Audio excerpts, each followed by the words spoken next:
You know this night. Not just tonight. This night you have had 100 times before. The body finally horizontal, the lights off, everything in place, and the mind still turning, still rehearsing, still unable to put the day down. You lie there exhausted, knowing you need to wake up restored, and knowing, somewhere underneath the hope, that you probably won't. Like always. Tonight, that changes.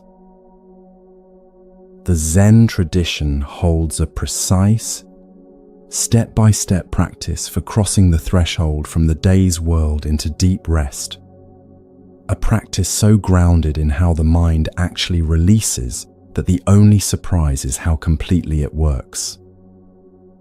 The body is already trying to get there. It has been trying all day. This teaching shows the mind how to follow. Tonight you will learn a way of breathing that tells the body the day is truly over. A way of moving through every part of yourself that releases what the hours left behind. And something from Zen about the releasing mind that, once you hear it, you carry into every night that follows. Find the most comfortable position you have. Let the weight of the body settle. Wherever in the world you are listening from tonight, welcome.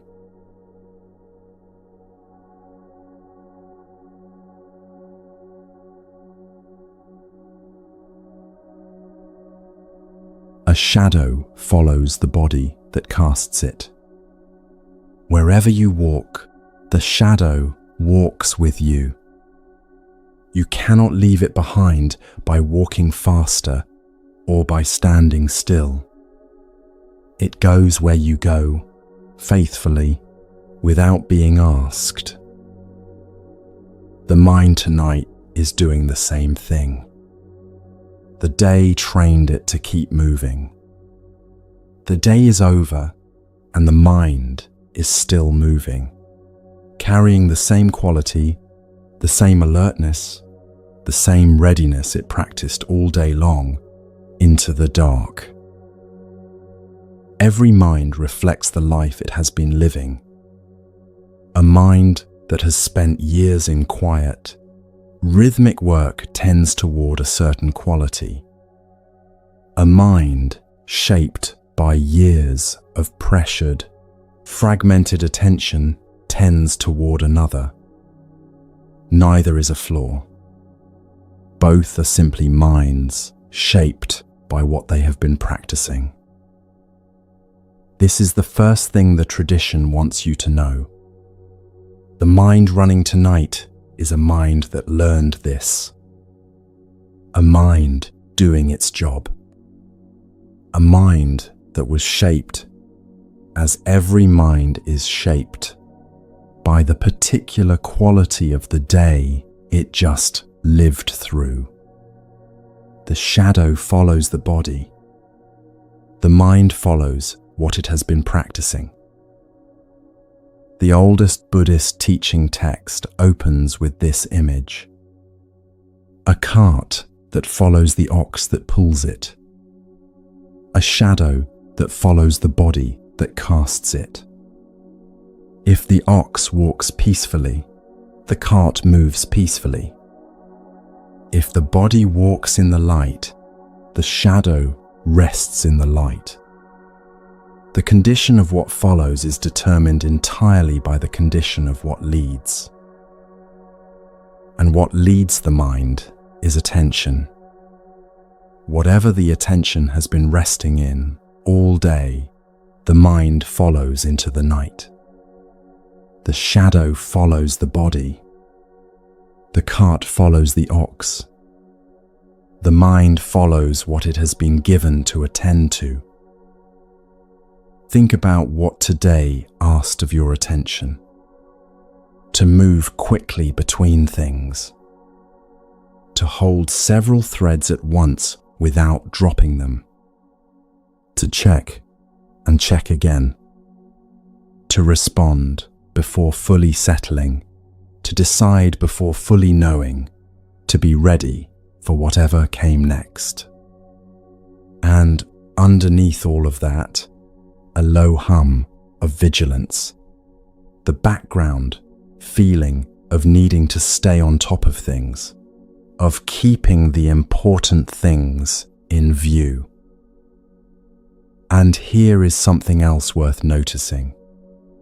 Many people spend the final hour of the day doing more of the same.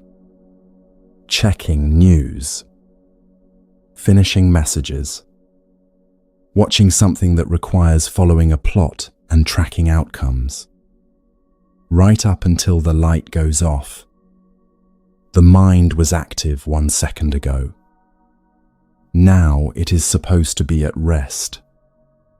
This is a great deal to ask of it. And the mind responds the only way it knows. It keeps going. The mind is excellent at what the day asked of it. It learned it thoroughly. Day after day, it shaped itself to what the world required. It became fast, responsive, alert. And now it is doing all of those things, in the dark, with nothing left to respond to. There is something quietly kind in recognizing this. The mind keeping vigil tonight is not misbehaving. It is showing up for a job the night no longer needs it to do. Loyal, capable, still at its post. When the office closed hours ago and the message never came. Most people, when the mind will not settle, add a second difficulty to the first. The belief that something is wrong with them, that other people sleep easily, that the mind ought to be quieter than it is. They push the thoughts away. They tell themselves they ought to be asleep by now. And the mind, which is very good at its job, treats these instructions as more things to process, more things to do. And so it keeps going. The tradition has a different response to the mind that will not stop. Understand what it is following and give it something different to follow. The ox in this teaching is attention. The cart follows the ox. The mind follows attention. Wherever attention goes, the mind goes with it. All day, the attention was moving fast from one thing to the next. From the task to the message. From the message to the meeting. From the meeting to the worry about tomorrow. The mind followed faithfully every step of the way. And now, in the quiet, the attention has nothing new to follow, so it keeps following the same things it was following before. The review of the day, the rehearsal of tomorrow, the low hum of things kept in view. It is worth pausing on how faithful the mind is. It does not question whether what it is following still needs following. It simply follows. The cart does not decide on its own to stop when the road ends. It follows the ox. And so when the day ends and the attention is no longer needed for anything real, the mind finds the old tracks and runs on them. When you give the attention something different to rest in, the mind begins to follow it there. The ox turns in a new direction. The cart turns with it. The shadow follows the body wherever the body goes. The question becomes, what can the attention rest in? Here is something worth knowing about the thinking mind. It lives in time. It moves backward and forward through time the way most people move through a house. Easily, without effort, without thinking about it. It goes to yesterday's conversation. It goes to tomorrow's difficulty. It constructs versions of the future that don't exist yet and examines them for problems. It replays versions of the past, looking for what might have been handled differently. This is genuinely useful. It is how human beings plan, how they learn, how they imagine their way toward better possibilities. This capacity is a real gift. During the day, it earns its keep many times over. It is also, when there is nothing left to plan or review, very difficult to simply switch off.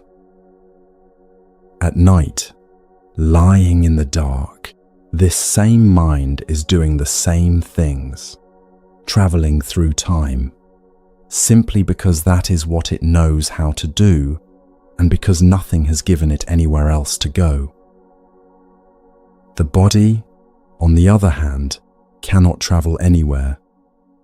The body lives entirely in the present, the weight of it pressing into the surface beneath that is happening now.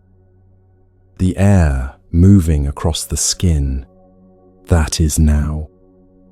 The sound of the breath moving in and out, now. The body has never been anywhere except here. It has never existed in any moment except this one. When the attention goes to the body, the time-traveling mind finds it has nowhere to go. There is nothing in the body to review, nothing in it to rehearse. The present moment, entered fully, is the one place the mind cannot get ahead of. The cart follows the ox, and the ox is standing still, here, breathing, present. The practice for this section is very simple. It begins right where you are. Watch the mind. Let it do what it is doing. The reviewing, if it is happening. The rehearsing, if it is there. The low hum of vigilance beneath both of them. Let it all run. Simply notice it. The mind going to tomorrow. There it goes. The mind returning to something that happened today. There it goes again. The mind beginning to worry about something that has not yet happened. There. Notice each one. Something is doing the noticing. Something is here that can see the mind moving without being the movement itself. Something quieter than the thought. Something steadier than the worry. Stay with that for a moment. The thoughts keep coming. The reviewing, the rehearsing, the quiet hum of things kept in view. All of it still running. And underneath all of it, or maybe behind it, or simply present alongside it, the one who is watching. You, here, noticing that the mind is running, which means you are not the running itself. This is a small thing, a quiet thing, but it is real. The watcher and the watched are two different things. And the moment you notice this, truly notice it, even for a second, something shifts. The mind is still running, and you are the one who knows it is running. These are already two different things. This noticing does not require effort or skill. It is the most natural thing in the world. Awareness recognizing what is happening within it. The mind moves. Awareness knows the movement. The practice is choosing to rest in the knowing rather than in the moving. When a thought is seen clearly, it loses some of its pull. The thought that is noticed is no longer entirely in charge. There is now something else present, the part of you that noticed it. And that part, however quiet, creates a small space between you and the movement of the mind. The thought wants to be followed. It pulls toward tomorrow, toward yesterday, toward whatever is unresolved. There is a familiar feeling to this. The sense that if you just follow this particular thought all the way through, the worry might finally settle. And so you follow it. And it does not settle. And the next one arrives with the same pull. The watching does not follow. It simply knows. A thought comes. Awareness knows it. The thought moves on. Awareness stays. Another thought comes. Awareness knows that one too. Nothing is being resolved. Nothing needs to be. The steady knowing of what is arising and passing is itself the practice. In most moments of the day, there is no gap between the thought and the following of it. The thought arrives and the attention goes with it immediately. To the message. To the problem. To the conversation still running in the background. The gap never gets a chance to open. Right now, lying in the dark with nowhere you need to go, the gap has a chance to open. This is it. This noticing. This very small distance between the thought and the knowing of it. Notice this now.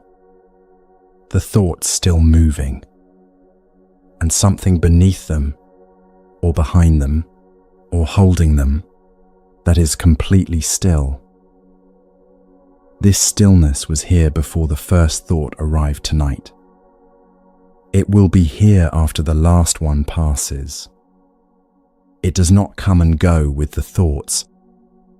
It is the water, and the thoughts are the ripples. The ripples do not change what the water is. Feel the difference between the thought and the awareness of it. The thought has direction, texture, a pull towards somewhere. The awareness is simply here, without direction, without agenda, without needing anything to change. You are practicing. The mind is exactly where it is. And you are here, watching, steady. These are already two different things. And the difference between them, however small, is where everything else in this teaching begins. The mind has been met tonight, seen, allowed to run without being followed. Something has shifted, however, slightly. The mind is no longer the only presence in the room. Now the attention needs something to rest in that will carry it further into the present. Something physical. Something that exists right now in this body and can only be found right now. Something that has been here through all of this. Constant, unassuming, asking nothing. And that will lead the attention so far into the present moment that the time-traveling mind finds it has simply run out of road. The breath has been here the whole time, just breathing. moving through the body as it has always moved. The one thing in experience that exists entirely in the present, that the time-traveling mind cannot get ahead of, that has never once left the room. When the breath becomes the object of attention, the shadow finally finds a body at rest. The cart follows an ox that has turned toward now. And the mind, which has been following attention all day long, begins to follow it here. Now it is time to follow it.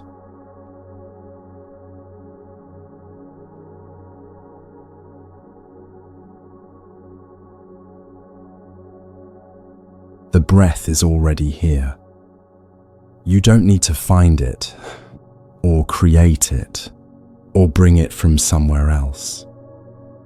It has been moving through the body the entire time, through the whole of the day, through everything that happened, through the whole of this night so far. It did not wait to be noticed. It simply continued. Turn the attention toward it now. The breath arriving, the breath leaving. As simple as that. No instruction yet. Simply knowing that the breath is coming in and knowing that the breath is going out. Most people, when they turn the attention toward the breath, discover they have never really looked at it before. It has been there every moment of their lives. It has never stopped. It has never required anything of them, and they have never particularly looked. It was simply there, the way the sound of a clock is there, present and constant, noticed only when you specifically turn toward it. Turn toward it now. The in-breath arriving at the nostrils, or at the chest, or at the belly, wherever you feel it most clearly. The slight coolness of incoming air, the small expansion somewhere in the torso, the momentary pause at the top before the breath turns. Now the out-breath, longer than you expected, perhaps. The release, the settling, the slight warmth of the air leaving, and then the pause at the bottom before the next breath arrives on its own without being called. Take one full breath now, a complete in-breath, and then follow the out-breath all the way to its natural end, past the point where you usually stop, all the way to the bottom where the breath runs out and there is simply, for a moment, nothing. A pause, a small space of not breathing, and then the body, on its own, takes the next breath. The in-breath comes on its own. You did not call it. You did not need to breathe it in. It came the way it has always come, the way it has been coming since the first moment of your life. That space at the bottom of the out-breath is where something in the body releases. The belly, the chest, the muscles along the spine, they all receive the message that the out-breath sends. You can let go now. And they let go, slightly, breath by breath, more with each one. Here is what the tradition noticed about this, and what remains remarkable every time it is encountered. The simple act of attending to the breath changes the breath, without any instruction to slow down, without any effort to deepen it, simply the attention arriving and the breath beginning to respond. the exhalation lengthens slightly. The pause at the bottom opens a little wider. The next in-breath arrives with a quality it did not quite have before. Something closer to ease. The tradition invites you further than just the chest or the belly or the nostrils. It invites you to notice the breath throughout the whole body. Most people think of the breath as a local thing, something that happens in the lungs or at the nose. But the breath moves through the whole of the body. Each in-breath slightly shifts the pressure in the abdomen. Each out-breath releases that pressure. The ribs expand and the spaces between them open. The collarbones lift and settle. The belly rises and falls. Even the back body participates, the lower back expanding slightly with each in-breath, softening with each out. Take a few breaths and notice how far the breath actually reaches. Further than you expected, perhaps. A slight movement in the hands, even a subtle shift in the skin of the face. The breath is a wave moving through the whole body, rising, falling, touching everything. And what the body is carrying right now, without your having asked it to, is the whole weight of the day. The shoulders that were held slightly forward during the afternoon's difficult moments.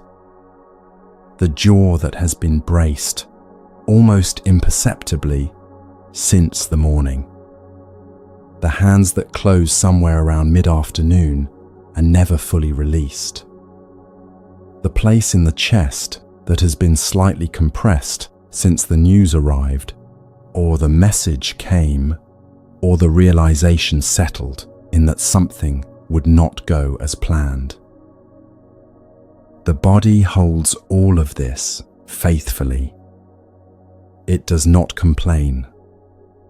It does not announce what it is carrying. It simply holds. And in the absence of any invitation to release, it keeps holding. The breath is the invitation. Every out-breath is an invitation to the body to release a small portion of what it has been holding. The tradition understood this with great precision. Knowing the breath, attending to it fully, following it all the way through its movement. This is what calms, what the old teaching calls the body formation. All the accumulated tension, the residue of effort, the physical echo of every difficult moment of the day, the breath moves through it, and gradually, breath by breath, carries it away. Without force, without drama. This happens without any instruction to release. The body does not need to be told to let go. It needs only to be given the right conditions. A body that is attended to releases. This is what bodies do. The holding was the response to urgency. The releasing is the response to safety. And the breath, followed all the way through, is how the body recognizes that safety has arrived. Bring the attention to the shoulders now. And as the next out-breath begins, simply notice whether the shoulders can follow it down slightly. Even a millimeter. Even less. The breath leading, the shoulder following.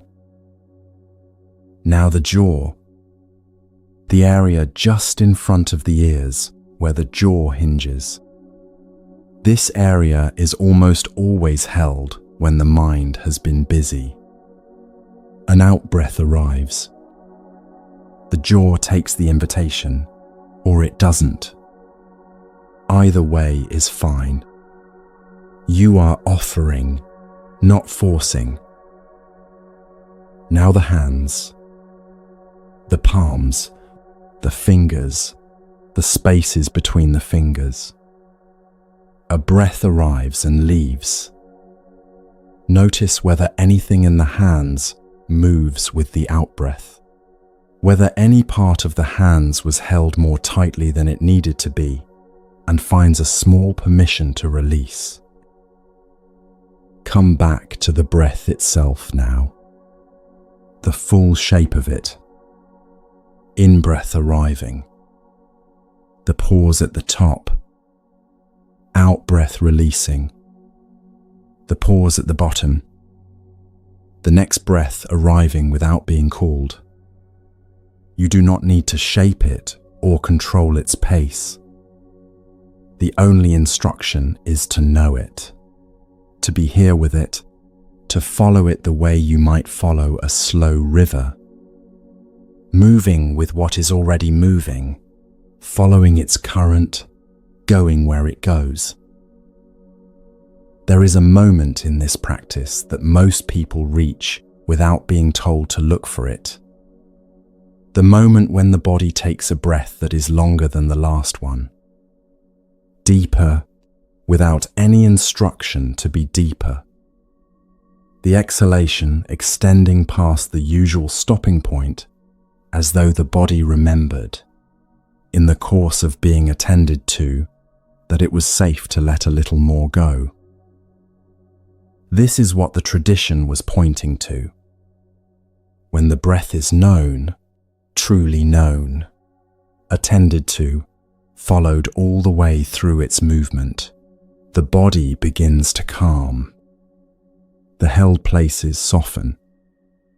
The compressed places open. The whole body, breath by breath, returns to something closer to its natural weight. Stay with the breath now for several breaths. In-breath, out-breath, the pause at the bottom, the next breath arriving. In-breath, out-breath, a little longer than the last, the pause, the next breath arriving. Notice if anything in the body has shifted. A heaviness in the limbs that was not there a few minutes ago. A slight blurring at the edges of thought, where the mind was sharp and is now beginning to soften. This is the body remembering what it is to be at rest. Notice the hands.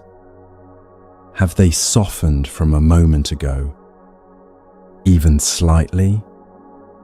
The palms, the spaces between the fingers, the small muscles of the palm that were holding something and have now been given permission to set it down. Notice the face, the brow, the eyes behind the lids, the jaw, the space around the mouth. A face that was active today, concentrating, responding, managing impressions, finding, breath by breath, that none of that is required anymore. Notice the chest, the slight opening with each in-breath, the settling with each out, and somewhere in the chest, in that place where the day's difficulties tend to land and stay, a very small loosening. The breath arriving and finding a little more room than it found before. Here is something worth knowing about the way the breath and the body speak to each other. When the mind is worried, the breath shortens. When the body is tense, the breath stays high in the chest. When the mind is startled, the breath catches. The breath is one of the most immediate records of the inner life. And the relationship works in both directions. When the breath slows, the body follows. When the exhalation lengthens, the body receives a message. The danger has passed. The day is done. It is safe to let the holding go. The body has been waiting for this message all evening. The breath, attended to, is how it finally arrives. The body already knew this. The breath and the body have been in conversation since the first breath drawn at birth. Every out-breath has always been a small act of release. Every pause at the bottom of the breath has always been a moment of trust. The trust that the next breath will come, that it is safe to release completely before the next moment arrives. When the mind leaves, and it will leave, simply return. The mind went somewhere. The breath is still here. Come back to the breath, the out-breath, the pause, the next in-breath arriving on its own. The returning is the practice. Every time the attention wanders and comes back, it has practiced returning. The mind left. The awareness returned. The gap between the two is where the practice lives. There will be moments when the mind seems to have been gone a long time, gone to tomorrow, gone to a worry, gone completely. And then the breath is noticed again. The awareness returns to the out-breath, to the pause, to the rising of the chest. This is the practice working exactly as it is meant to work. The mind left. The breath waited. The awareness returned. Every return to the breath is a small act of choosing the present. A very ordinary choice. The mind went somewhere. The breath is here. Come back to the breath. This is the whole instruction, and it is enough. Let the breath deepen on its own right now. The attention is on the out-breath, following it further than usual, waiting at the bottom, and the in-breath arrives with more ease than before. A little fuller, a little slower. The body finding, through being attended to, that it is allowed to breathe more deeply than the day's vigilance permitted. Stay here. Breath by breath. The body growing heavier. The mind growing quieter. The breath carrying the attention further into the present. Further from the review, further from the rehearsal, further into the simple fact of this body, breathing, in this moment, in this particular darkness. The breath has been carrying you. Each out-breath a small release. Each in-breath a small renewal. The body, breath by breath, settling toward rest. And yet there is more in the body than the breath alone can reach. Places that have been holding the day's weight so faithfully and for so long that they have forgotten what it would feel like to put it down. The hands that close somewhere around mid-afternoon and are still not quite fully open. The shoulders that braced for something and never quite finished bracing. The place in the chest or the belly that held something quietly and is still holding it now. There is more to the body than the breath alone can carry. More history. More stored moments. The breath has opened the way. It has moved through the body and begun to soften the surface of things. What comes next is the slower, deeper work of listening, meeting each part of the body where it actually is, one part at a time, with the same quality of attention the breath just received. Now it is the body's turn.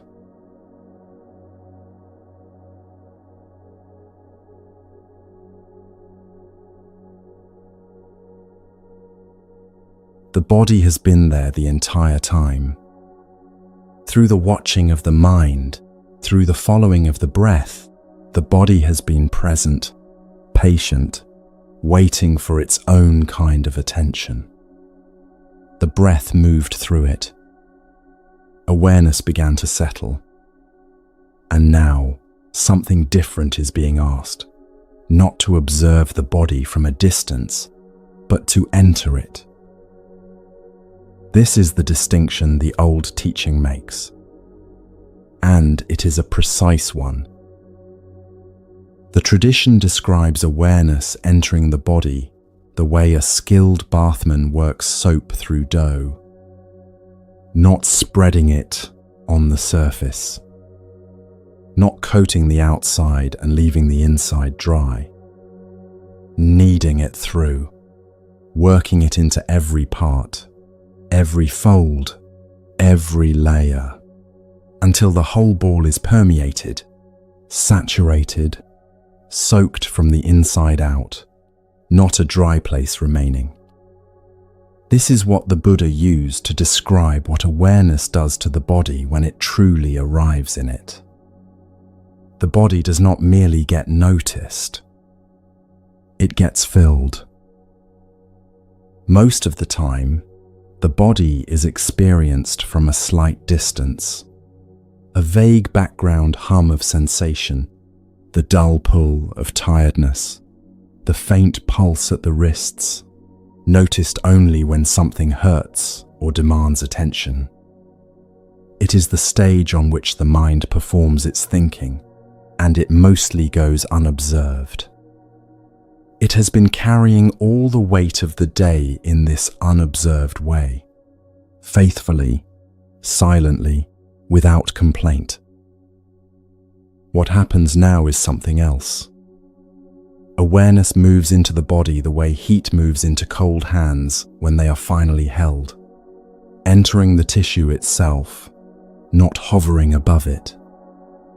Each region, when met this way, becomes more present, more real, more fully here. And something in it begins to release, the way a fist releases when it is held by something warm. The body has been waiting for this, for arrival. This is the practice. Bring awareness into the soles of the feet, not to look at them from above, into them. Let awareness soak down through the surface of the skin, into the small bones, the tendons, the soft pads of the toes. The feet carried the full weight of the body through every room today, every corridor, every ordinary distance walked without thought. They are probably the part of the body least often remembered. Let them be remembered now. Let awareness fill them completely. The way the bathman works soap into the edges of the dough, the parts furthest from the center, leaving nothing outside the field of knowing. What is there when awareness arrives? Warmth, perhaps. A faint pulse, the contact of skin against the mattress, the slight pressure where the heel rests. Let awareness fill these sensations rather than observe them. The body knows the difference between being glanced at and being truly met. Stay here a moment longer than feels necessary. Thoroughness matters. The tradition is precise about this.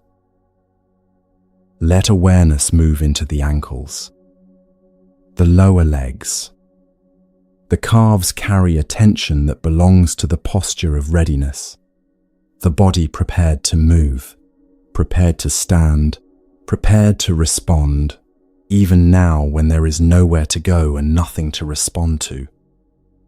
Let awareness enter this tissue, not to command it to release, simply to fill it. A region that has been tense and unvisited is different from a region that has been tense and known. The knowing itself changes what is there. The knees, the thighs, the long muscles of the upper leg hold a record of the day. Let awareness permeate them now. The full length of the leg, from the hip socket to the heel, filled with knowing the way a long pipe fills with water, slowly, completely, right to the far end.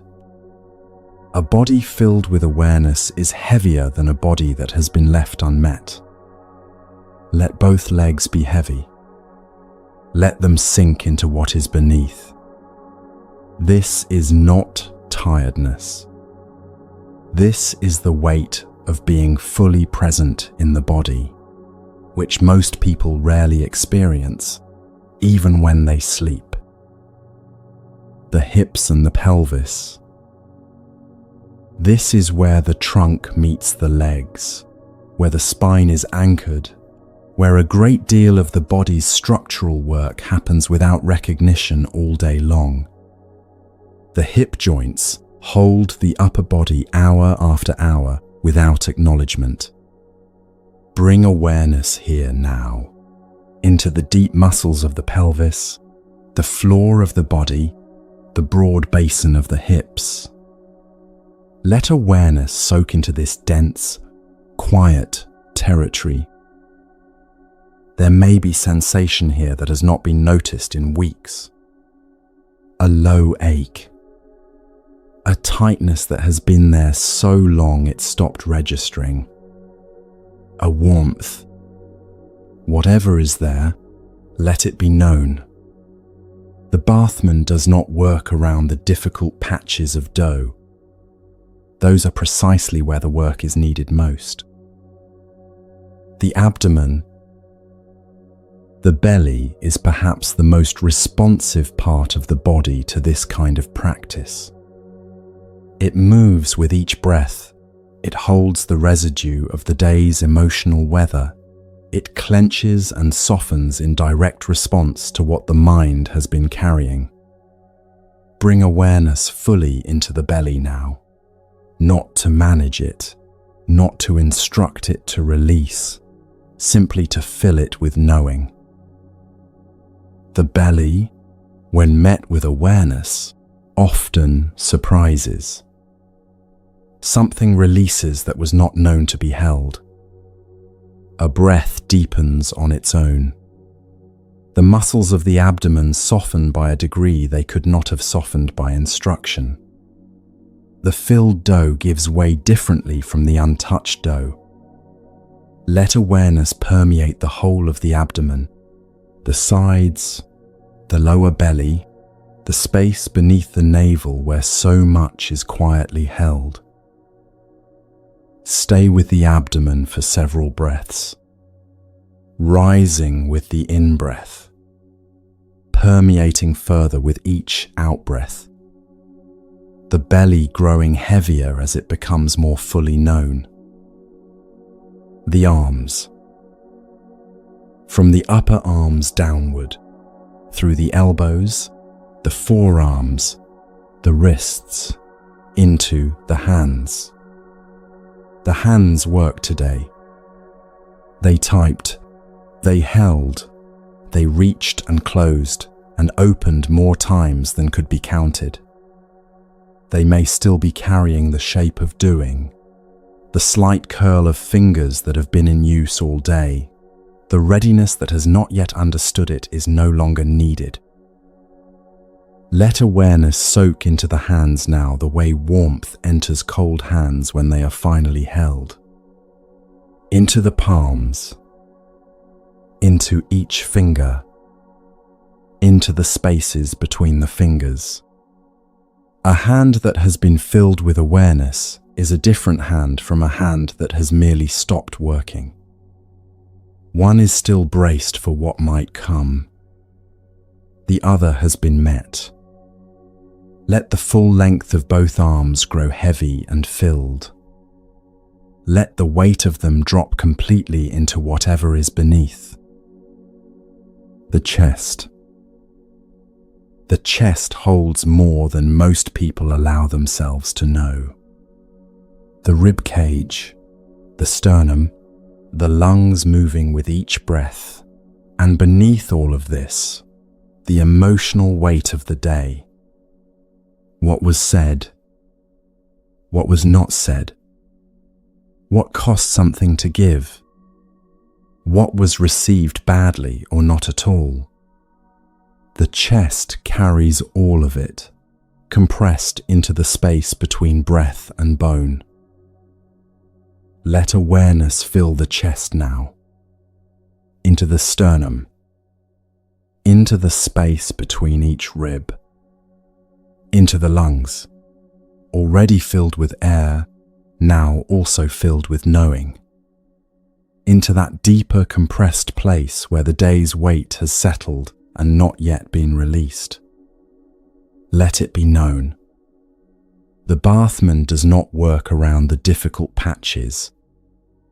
The soap must reach the center, or the dough is not truly permeated. Let several breaths move through this known chest. Each in-breath a little fuller than before. Each out-breath a small act of trust. The upper back and the shoulder blades. The posture of a busy day lives between the shoulder blades. The forward lean of concentration. The slight rounding that comes from hours of the body curling inward around the work. Bring awareness into this territory now, into the space between the shoulder blades, into the muscles running along either side of the spine, into the deep layers that are rarely reached by anything. Let it soak into the bracing that has become background noise. The shoulders. They have been carrying today. Let awareness move into them completely, into the joint itself, the top of the arm, the soft place where the neck meets the shoulder. They rise throughout a difficult day in increments too small to notice. A shoulder filled with awareness has no reason to stay raised. Let them drop. Let them be heavy and filled and done. The neck. The base of the skull. Awareness rises now through the neck, through the muscles that have held the head upright through every hour of the day, into the base of the skull where the spine meets the head. This is almost always where something is held. A tension so familiar it has become part of the background. Let awareness arrive here fully. Let it permeate even this. The jaw. The jaw holds the unsaid. Everything held back today, every word swallowed, every impulse quietly contained, much of it finds its way into the muscles here and stays. Let awareness soak into the jaw now. The teeth may part slightly as awareness arrives. The jaw may soften in a way it could not have been told to soften. This is the soap reaching the last dry patch. The face. The small muscles around the eyes, the brow, the space around the mouth. A face that has been working all day, concentrating, responding, carefully managing what it shows, finding now that none of that is needed. Let awareness fill the face completely, into the muscles around the eyes, into the forehead, into the temples. A face permeated with awareness is a face at rest. And the crown of the head. From the soles of the feet to the crown of the head, knowing each part, letting each part be known, letting awareness permeate the whole of it, the way the bathman works soap through to the very last fold of the dough. The whole body, from the bottom to the top, filled. Now stay with this. A body permeated with awareness is different from a body that has merely stopped moving. It is heavier, more present, more fully here. There is a quality of settledness that does not come from relaxation alone. It comes from being known, from having had awareness actually enter every part, rather than hover above, rather than skim the surface and move on. The old teachers understood this distinction precisely.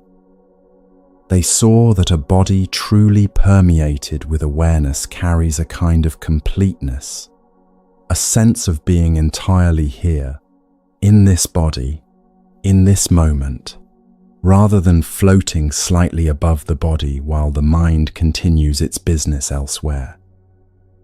And in that completeness, something the mind rarely encounters during waking hours, nothing left to reach for. Feel this now.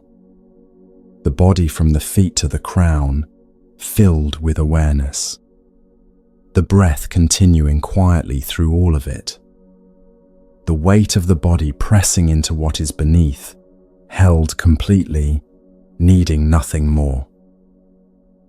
Somewhere in the body, perhaps in the chest, perhaps in the shoulders, perhaps somewhere more unexpected, something has softened that could not have been instructed to soften.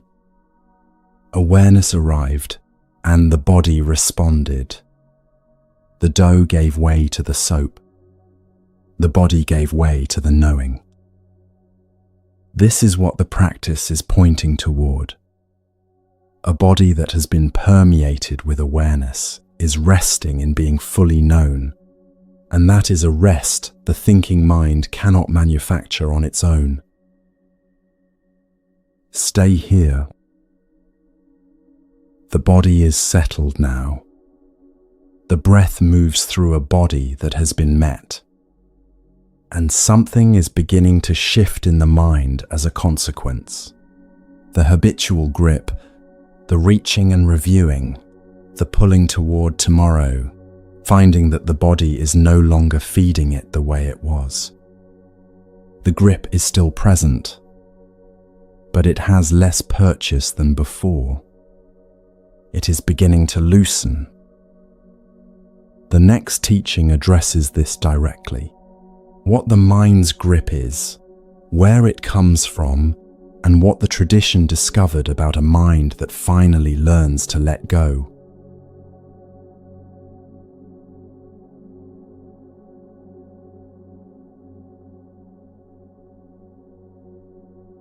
Notice what the mind is doing right now, not the content of the thought. What matters is the quality underneath it, the way the mind is holding. There is a texture to a gripping mind, something tightened, something braced, a clenching that has become so familiar it no longer announces itself. You carry it the way you carry a set of keys in a pocket, constant, unexamined, unremarkable until the moment you stop and feel the weight.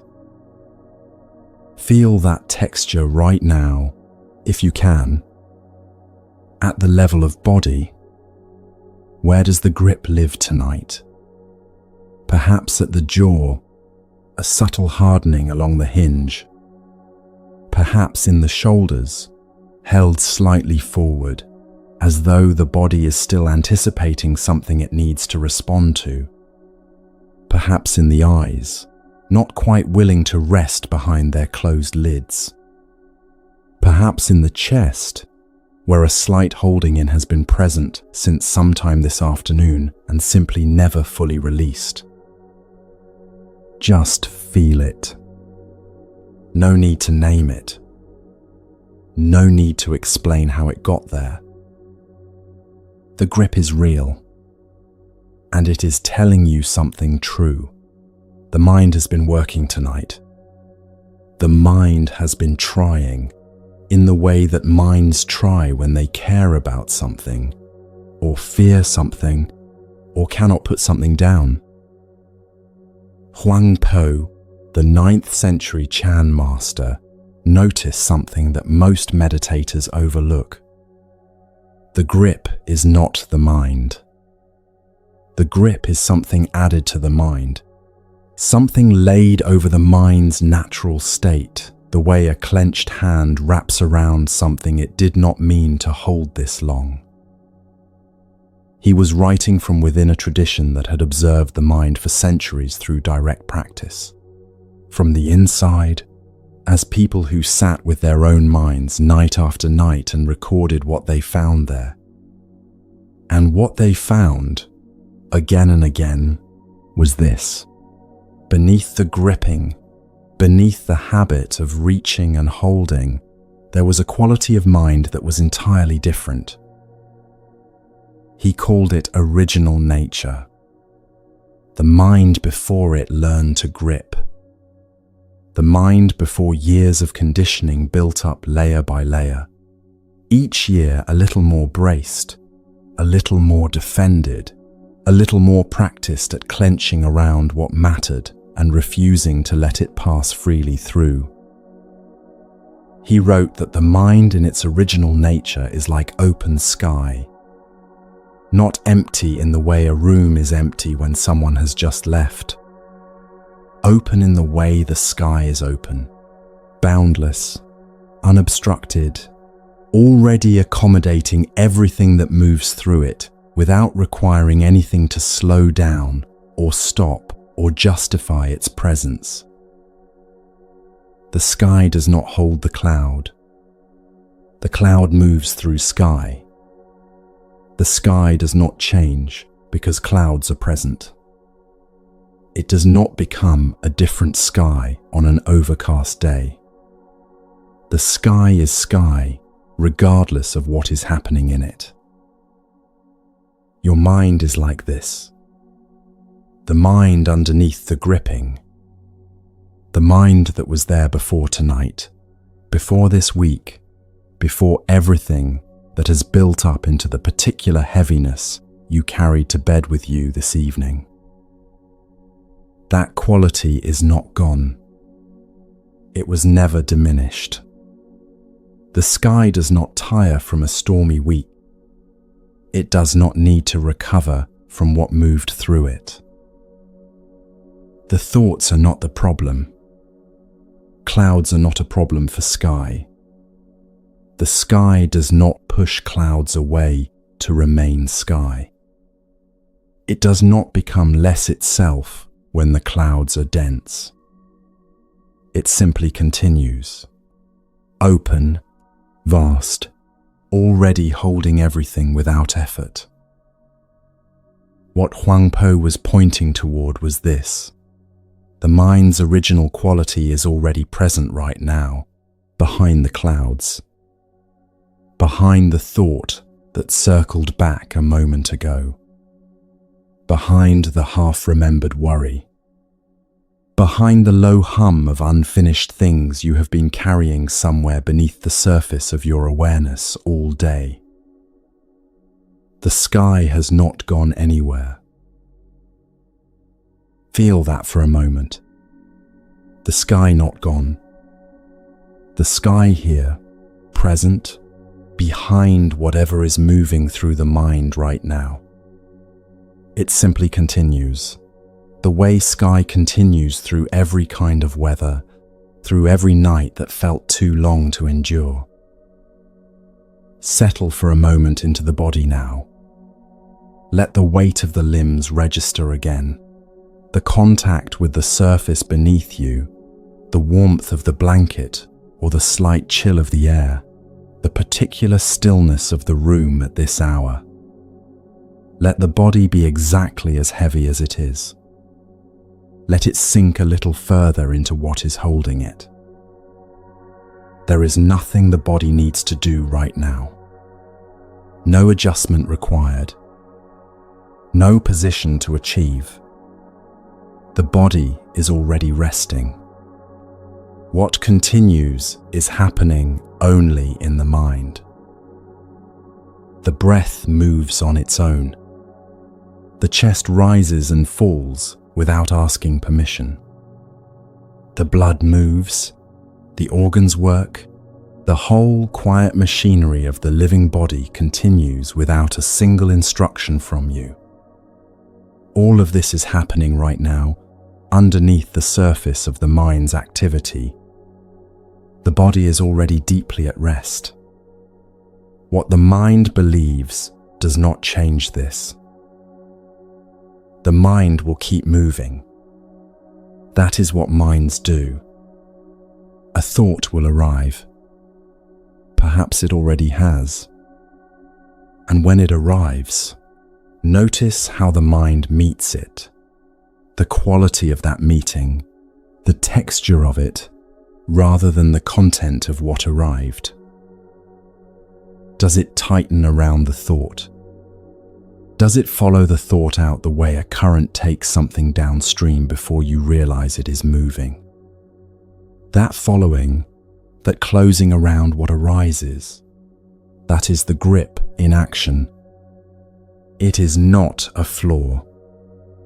It is not evidence of a broken or undisciplined mind.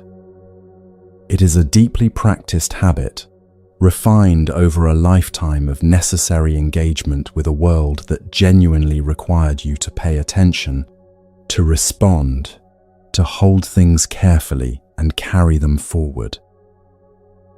The mind learned to grip because gripping was useful, because holding was how things got done, because letting go felt, for a long time, like it cost something. The teachers in this lineage noticed something important here. The grip cannot be undone by force. If you try to pry the mind open through effort, the mind resists. It grips the instruction not to grip. It clenches around the very practice of unclenching. The harder you push, the more the mind contracts around your pushing. Huang Po's instruction moved in a different direction. Look at what the mind is doing. Simply to see it with clarity. Because the moment you see the grip, something has already shifted. You are no longer fully inside the grip. Something in you has stepped back far enough to observe. Something has widened. The Japanese word for this is mushin. The characters translate as mind without fixed dwelling. A mind that is no longer anchored in place by whatever arose. A mind that has recognized what it is doing and, in that recognition, loosened its hold enough to breathe. Mushin is not an achievement you arrive at after years of practice. It is a recognition that is available right now. The open quality is already here. It does not require earning. It does not arrive after the right number of sitting sessions or the right years of effort applied in the right direction. It is present right now, in this moment, behind the thoughts you are having about whether you are doing this correctly.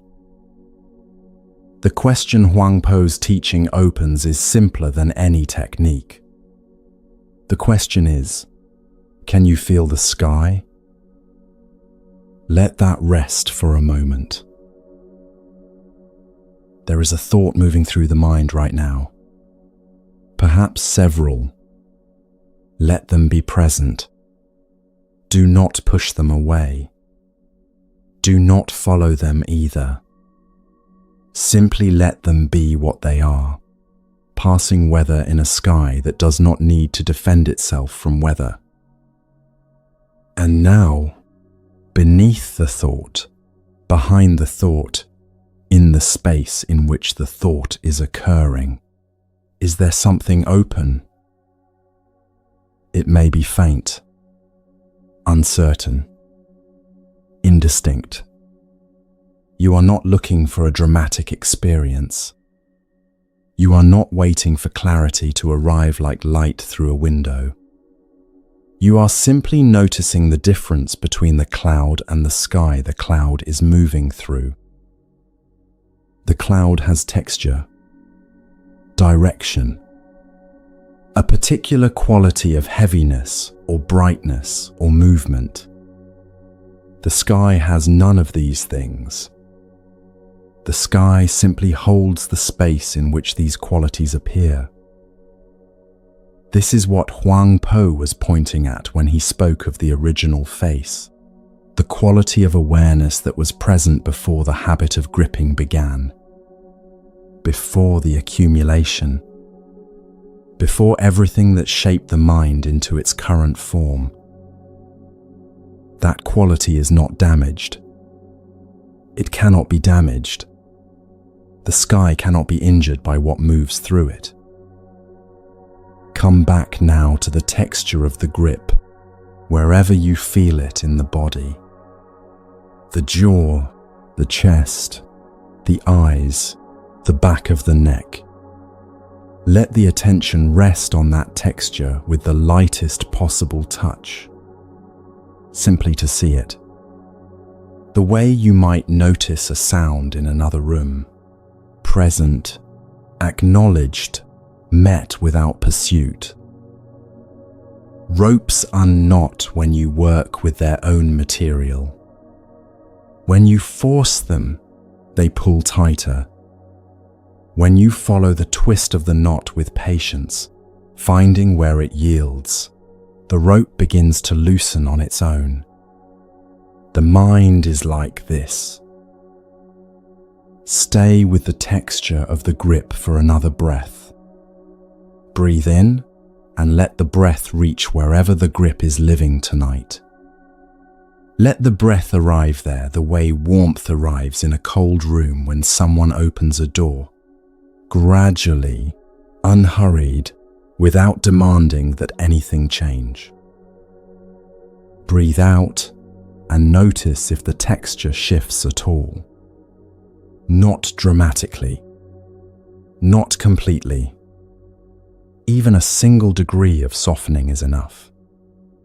Even the recognition that the grip is there is already something other than grip. Something is watching the grip right now. And the thing that is watching, that awareness itself, has no grip in it. Awareness does not clench. It does not close around what it sees. It is, by its nature, open. It is the sky, watching the cloud, unchanged by what it observes. This is what the old teachers meant by recognizing the sky. The recognition does not come from the clouds. The clouds cannot see themselves as clouds. The recognition comes from something wider, something that is already free of what the clouds are doing. Rest in that for a moment. Let the thoughts be exactly as they are. Let the grip be exactly as it is. Let the body settle further into the surface beneath you. And let the awareness remain here, spacious, unhurried, the sky behind the weather of this particular night. There is nowhere to get to. This moment, with all its clouds and grip and noise, is already inside the sky. Already held inside something vast enough to contain it without effort, without struggle, without needing it to be otherwise. The body knows how to rest. The breath knows how to continue. The heart knows how to beat without instruction. The sky knows how to be sky without practice. These are not things you need to do.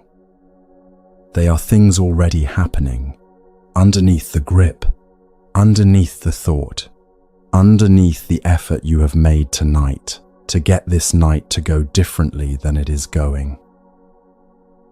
Let the effort soften now. Something has been recognized. The sky is here. The grip is inside it. And the grip is already loosening the moment it is seen, not through force, but through the simple, sustained act of looking. Stay here for a moment longer, not striving toward anything, not checking whether the practice is working, simply resting inside the awareness that sees, which is the sky itself, recognizing itself behind all the weather it has been holding. This quality of awareness, the one that is watching right now, the one that has been here this entire time, through every thought and every grip and every turn of the mind tonight. This is what the tradition was always pointing toward. A recognition to receive, rather than a state to achieve. You are already the sky. You were the sky when the first thought arrived tonight. You were the sky when the grip tightened. You were the sky when you could not sleep, when the mind circled, when it rehearsed, when it worried through the same material again. The sky did not leave during any of that. It was holding all of it, the whole time, in its characteristic way, open, vast, unchanged. Take a slow breath here, and on the exhale, let the awareness expand slightly, outward, in all directions, the way sky has no edges. There is nothing to hold on to in this awareness. Nothing to keep. Just this, the open quality that has been here all along, watching, holding, unchanged. This is Mushin, a mind that has remembered what it is, the sky that holds the cloud, the awareness that holds the thought, the open quality that has been present all along behind the habit of holding. Breathe here for another moment, in the space between thoughts, in the open that surrounds every word that arises and passes, in the ground that was never disturbed by any of it. What you are touching now, this faint widening, this slight easing, has a name in the tradition. Passaddhi, tranquility, the natural quieting that comes when the mind's long grip begins to release. Arrived at naturally, the way water settles when you stop stirring it. The next teaching names this quality and shows how to let it deepen.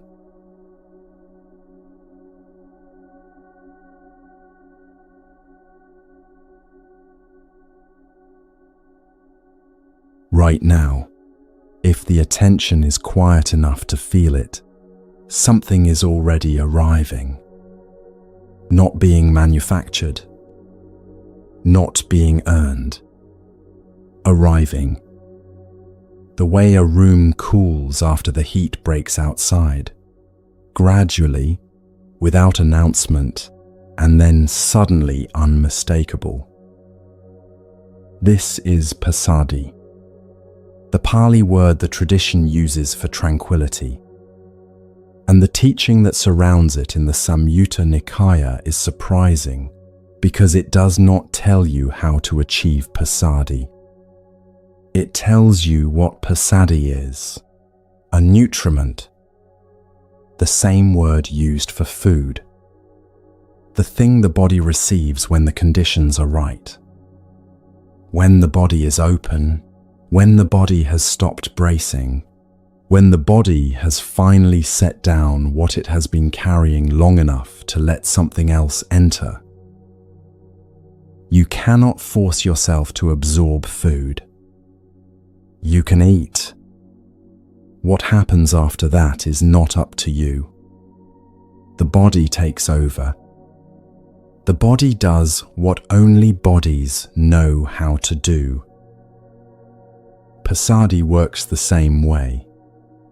Everything that has happened in this sitting, the breath felt, the body scanned, the grip seen and named and seen again, the sky recognized behind the clouds. That was the preparation. What is happening now is the absorption. Let it happen. There is a particular quality to this kind of letting happen. It requires a different muscle than effort does. Effort says push. This says open. Effort builds towards something. This yields towards something. The distinction is small in the body and enormous in its effect. The difference between water flowing freely and water pressing against a closed door. Most of the difficulty of nights like this one is the effort to end the difficulty. The mind trying to stop the mind from moving. The body trying to force itself into the shape of sleep. Every technique reaching for the thing that can only be received, and in the reaching, pushing it further away. Passaddhi knows this. The tradition knew this, which is why the instruction is not to try harder. It is to stop trying in a different way, to replace effort with availability, reaching with openness, the clenched hand with the open palm, the palm open, ready. The image the tradition gives is specific. A traveler on a long road in summer heat. The sun unrelenting. The road dry, the dust rising with every step. The body carrying everything it carries, weight and fatigue and the particular heaviness of a day that has asked too much. And then the traveler rounds a bend and finds a tree. Shade. Water. A place to set the pack down. The relief is not something the traveler does. The relief is what the body does the moment the conditions are right. The shoulders drop before the mind registers the decision to drop them. The chest opens. The jaw releases. The legs, so long accustomed to moving, discover what it feels like to simply rest on the ground. When the traveler sets the pack down under that tree, the first thing the body does is forget how heavy the pack was. Not because the weight is gone, the pack is still there, but because the body is no longer carrying it. The body can finally feel what it feels like in itself, without the weight. The face softens in a way it does not soften through effort, only through release. Only through the body recognizing, below the level of thought, that this is the place where it is allowed to stop. That is what passaddhi feels like when it arrives. And it is arriving now, as you lie here, as the body grows heavier and the breath grows slower and the grip that has held the mind all day begins, in the most incremental way, to lose its authority. The Buddha taught this as a factor of awakening, one of 7. Its position in the sequence matters. It follows investigation, energy, and rapture. It comes after the intense phases, after the effort, as though the tradition is saying, there is a time to exert, and there is a time to receive, and the receiving is itself a form of practice, not a rest from it. This is the time to receive. The tradition distinguishes 2 streams of passaddhi. Kaya passaddhi, tranquility of the body, and citta passaddhi, tranquility of the mind. They are not identical, and they do not arrive at the same moment, but they travel together. When one settles, the other is drawn towards settling. When one softens, the other follows. Bring the attention to the hands, wherever they are resting. The weight of them, the warmth or coolness of the palms, the particular shape the fingers have settled into. Are they slightly curled? Is there a residual readiness in them, a subtle bracing to reach or hold? Let the hands open slightly, just open enough to release whatever shape they were holding. Enough to let the palms become passive against the surface beneath them. Feel that change. The palms releasing downward. This is Kaya Passaddhi beginning. This small increment of the body releasing its readiness is the body learning, in the most direct way possible, that there is nothing here that needs to be held tonight.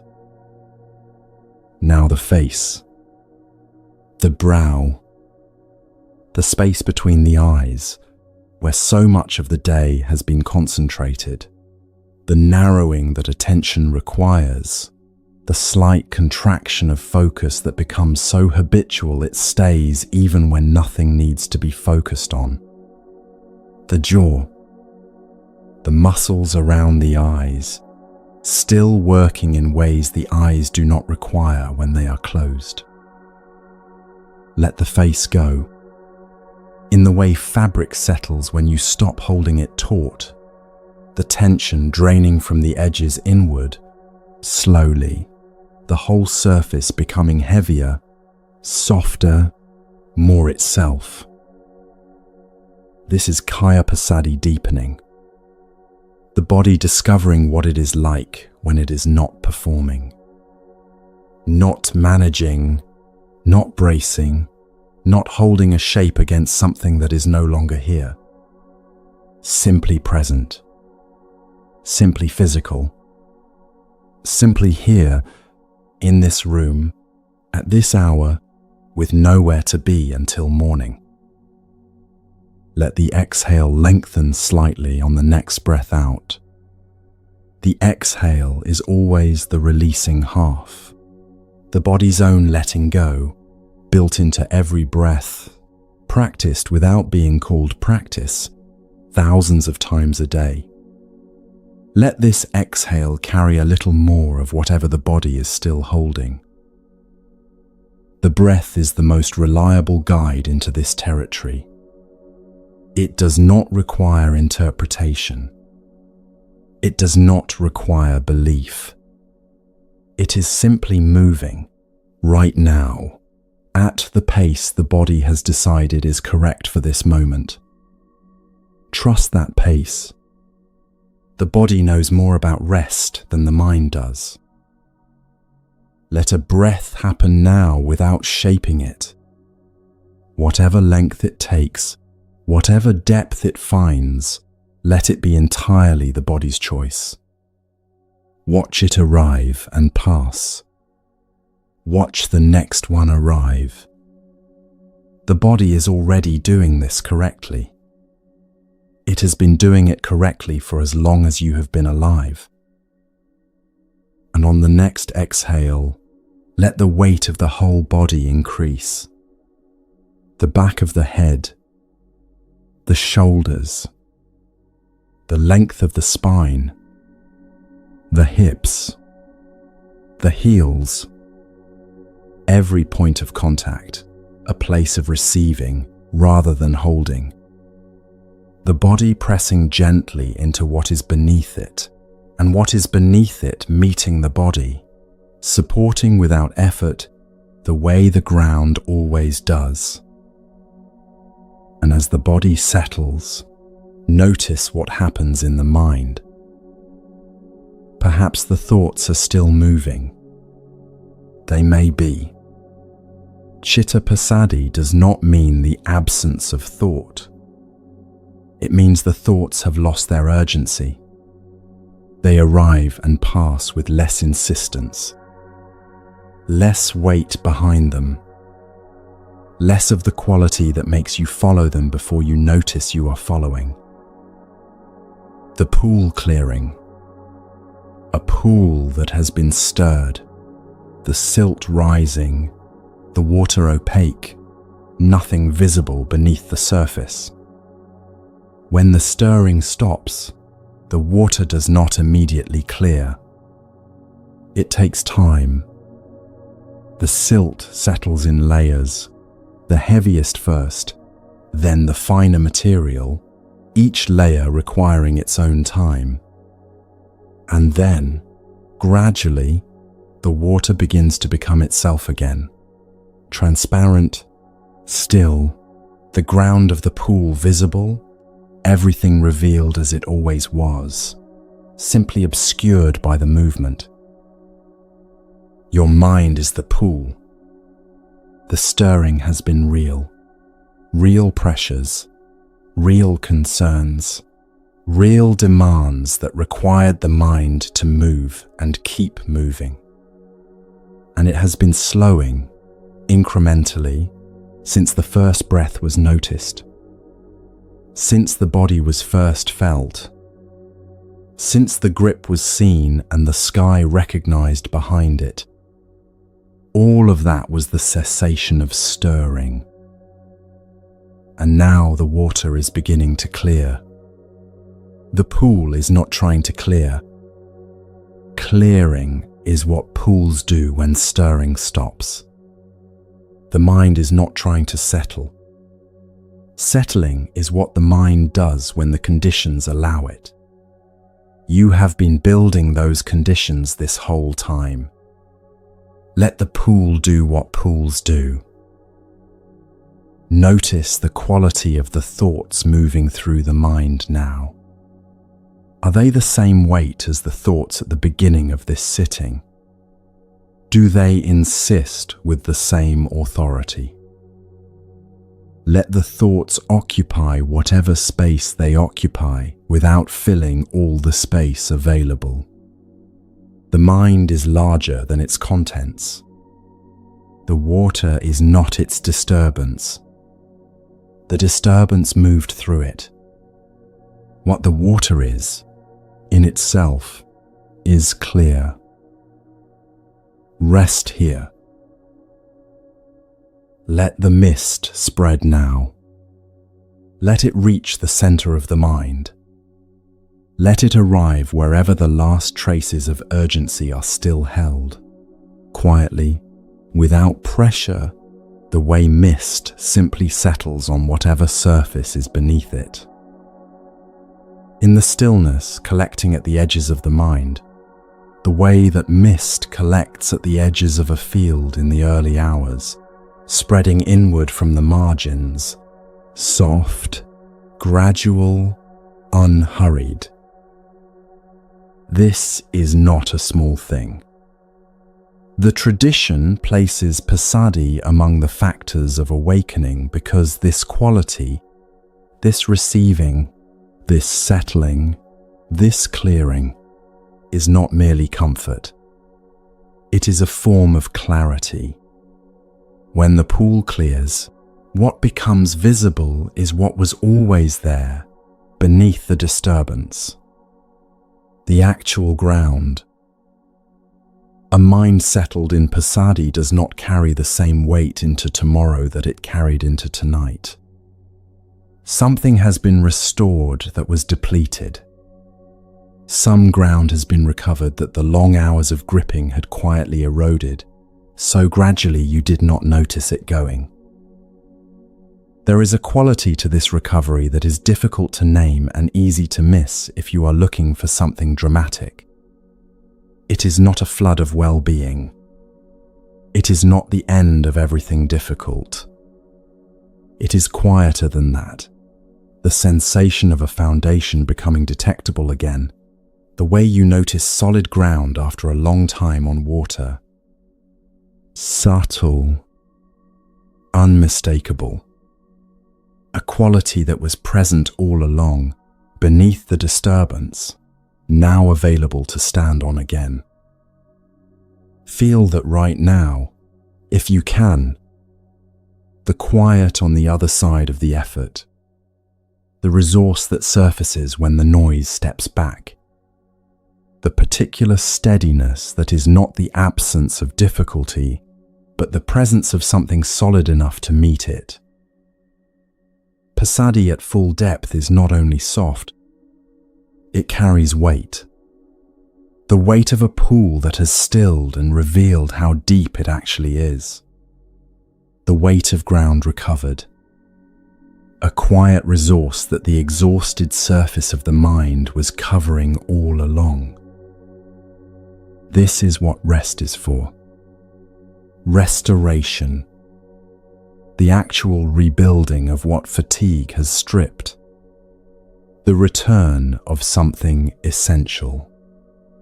The renewal of ground. The tradition understood this with a clarity the modern world has mostly lost. That rest is not the absence of work. It is work of a different kind. The work the body and mind can only do when they are no longer being asked to do anything else. Breathe here in that depth. In the quality of this moment, the body settled, the mind quieting, the pool beginning to show the ground it was always standing on. What the next teaching holds is this. The tradition knew how to bring this stillness all the way into the body's own posture of rest. How the act of lying down, done with a particular quality of attention, is not the end of practice. It is practice in one of its most deliberate forms, the way the tradition's greatest teachers chose, at the end, to rest.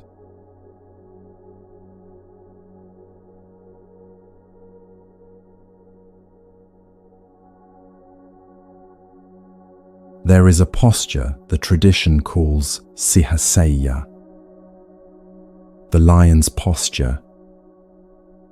On the right side, the body slightly drawn in, the earth beneath, and the mind, whatever state it is in, still present, still knowing. This is how the tradition's greatest teachers chose to rest. The ancient text records it plainly, without drama. In the Mahaparinibbana Sutta, the long text of the Buddha's final days, when he lay down for the last time, he arranged himself into sihaseyya. Right side, one foot over the other, the mind collected and clear. And the text does not say he stopped practicing. It says he lay down sato sampajano, present and clearly knowing. Those two words travel together through the entire canon. Sato, present. Sampajano, clearly knowing. They are the instruction that accompanies walking practice, standing practice, sitting practice. And they are here, in this posture, in this text, as insistently as anywhere else. The tradition named 4 postures of practice: walking, standing, sitting, lying down. Not 3 with a 4th allowed as a concession. 4. Each given the same instruction, the same quality of attention, the same 2 words, sato, sampajano. What the tradition understood, and what often gets lost in the transmission of practice to the modern world, is that lying down asks something of you. It is not the posture you fall into when all others have failed. It is the posture that asks you to remain present inside the complete surrender of the vertical body. When you stand, the body is braced, held upright against gravity. There is a kind of effort already present in standing that keeps the mind from drifting too far. When you sit, there is a similar quality, the spine lengthening, the body in dialogue with its own weight. But when you lie down, all of that holding releases. Gravity has won. The body is given entirely over to the surface beneath it. And in that release, something becomes possible that is very difficult to access any other way. The mind, stripped of the effort of maintaining the body, can finally show itself as it actually is. Notice it right now. Feel where the body is making contact with the surface beneath you. The weight of the shoulders, the particular angle of the hips, the heaviness at the back of the skull where it rests against the pillow. These are not incidental sensations. They are the lived texture of sihaseyya, the posture of rest as practice. Every point of contact is a point of practice. The body is already in the teaching, not because you have arranged it carefully, but because sihaseyya is here, and so are you. The tradition would have you know, what is touching the earth right now is not the weight of failure. It is the weight of a body that has held itself upright all day and has been released. The surface receiving you is not indifferent. In the old teachings, the earth itself is understood to be witnessing, receiving, holding what it is given. Sato sampajano, present and clearly knowing. What does this feel like when the body is horizontal? When you sit in meditation, the body's upright position creates a natural anchor for the attention. The spine is a column you can return to. But in sihaseyya, the spine is no longer a column. It is a line, a riverbed, lying in the direction of rest. The anchor shifts. It becomes the length of the body itself, the breath moving through it, the sequence of sensations from the feet to the crown. Bring the attention to the breath now, not to change it, not to deepen it or slow it, just to feel how the breath moves in a body that is not upright. The chest rises differently here. The belly releases in a different rhythm. The breath, in this posture, moves through a landscape that gravity has already softened. This is sampajano, clearly knowing. not the clear knowing of analysis or the clear knowing of having understood a teaching. The clear knowing of a body being exactly where it is, felt from the inside, without distance. The breath enters. The chest opens slightly, then releases. The belly follows. The entire cycle happening inside a body that is horizontal, held, resting. The old teachers notice something about this posture that gets overlooked. It requires a particular kind of intention to inhabit. Most people endure the horizontal position of sleeplessness.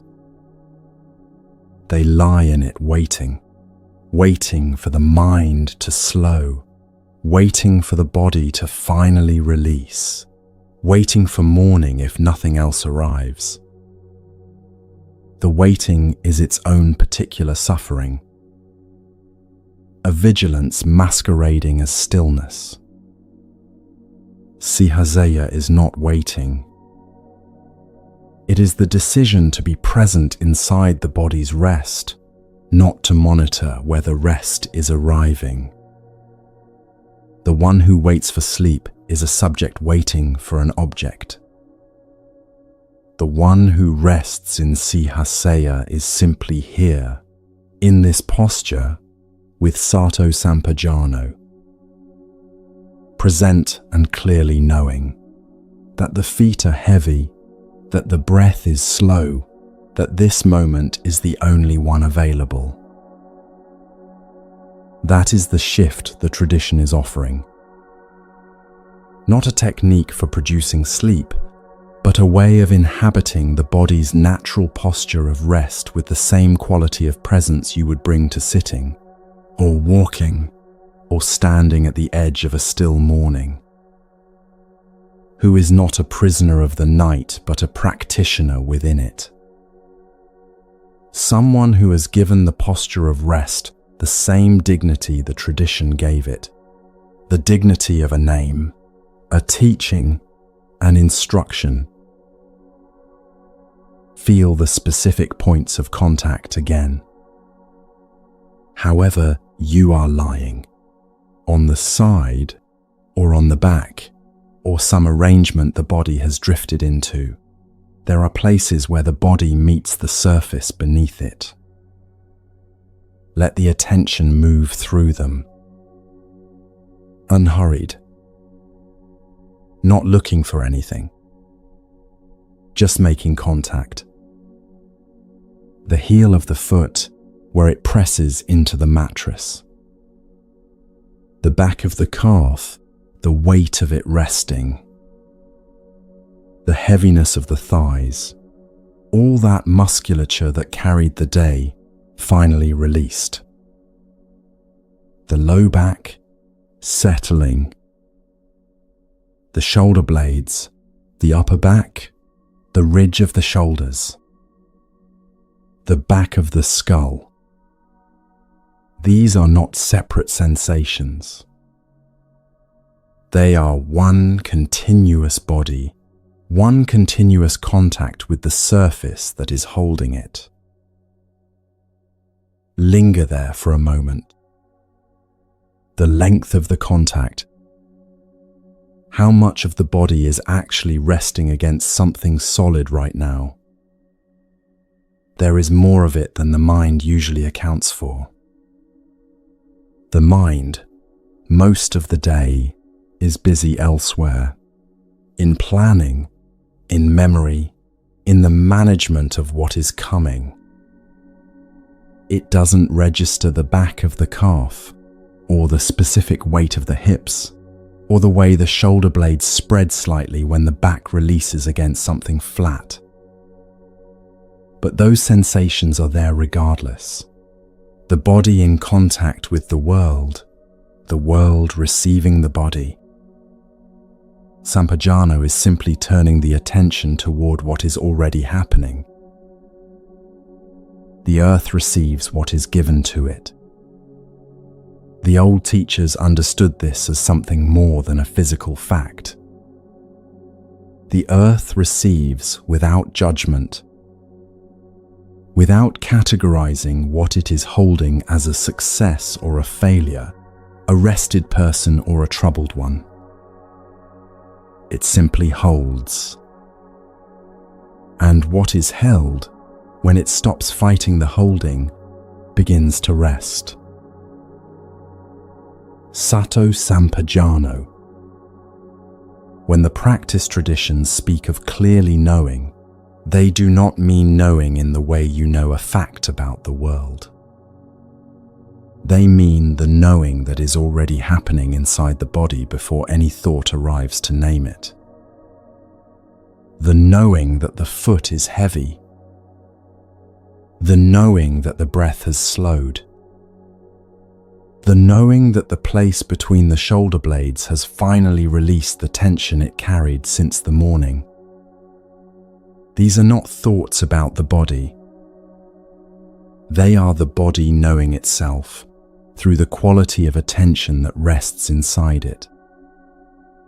Present, in this posture, clearly knowing that this is the posture, that the body is here, that the breath is here, that the night, whatever quality it carries, is the field inside which practice is happening. This is the quiet at the center of what the tradition calls sihaseyya. Not absence, not unconsciousness, not the mind simply switched off, but a particular quality of wakefulness that has released the need to stand upright. That has given the body back to gravity and kept the attention present inside the gift. The lion does not sleep anxiously. The lion rests with the same quality it brings to everything else, complete. Occupying the position entirely, without a single part of itself elsewhere. The old teachers observed this about the lion's rest. It is not inert. A lion at rest retains the quality of a lion. The muscles are loose, the eyes closed, the body given to the ground, and yet there is no confusion about what that body is. The restfulness does not erase the nature of the one resting. In the same way, the practice tradition understood that the practitioner in sihaseyya does not become a different kind of being by lying down. The awareness that sat in meditation this morning, the attention that walked and stood and moved through the day, that same quality is here, resting inside the horizontal body, unchanged in its nature, changed only in its posture. That completeness is available right now, not as an achievement, as a recognition. The body is already here. The breath is already here. The posture is already the posture. The only move left is to let the attention settle into what is already so. Right now, whatever the mind brought into this night, whatever it is still turning over, there is also this. The body occupying the position entirely, not waiting to occupy it once things settle, not reserving its presence for when the mind cooperates. Already fully here, already fully given to the surface receiving it. The mind may still be moving. The body has already arrived. And the practice, in this moment, is to let the attention follow the body's lead. to come down into the weight of it, the groundedness of it, the simple fact of it. There is a kind of courage in this that goes unnoticed. To lie down inside a difficult night and choose presence, not the performance of relaxation, not a strategy for producing sleep, but actual presence with the weight and the breath and the contact and the quality of the mind as it is. This is the hardest thing the horizontal posture asks. It is easier to drift, easier to follow a thought into its corridor and walk there for a while, easier to replay the day or rehearse the one that is coming, or build a story around the sleeplessness that makes the sleeplessness mean something. Presence inside the posture asks you to let the corridor close, to come back to the weight of the body, the breath, the points of contact. Not once, but again and again. Each return is the practice. Each small decision to come back to sihaseyya is the practice the tradition named and honored. What the old teachers understood is this: the mind that returns, again, to the body, is not failing. It is not demonstrating its weakness. Returning means the presence was real enough to notice the wandering. Each return is the practice completing itself. The text does not say the Buddha lay down and immediately entered peace. It says he lay down sato sampajano, present and clearly knowing. Whatever arose inside the knowing, he was there for it. The clarity was not the absence of experience. It was the quality of the presence within experience. Presence within experience means this: the body is in sihaseyya, the mind is with the body, and the quality of the mind is open, not pushed closed against what is arising, not trying to redirect sensation towards something more acceptable. Open to the weight, the breath, the quality of the night air, the texture of what the mind is holding. This is the lion's particular alertness, not the vigilance of anxiety, which scans for threat, but the alertness of a creature that knows it is exactly where it is and finds no argument with that. That same quality is available here, not as inheritance or as something earned through years of sitting practice, or as the property of a particular kind of person. It is available here because the instruction is here. Sato sampajano, and the posture is here, and the body is already inside it.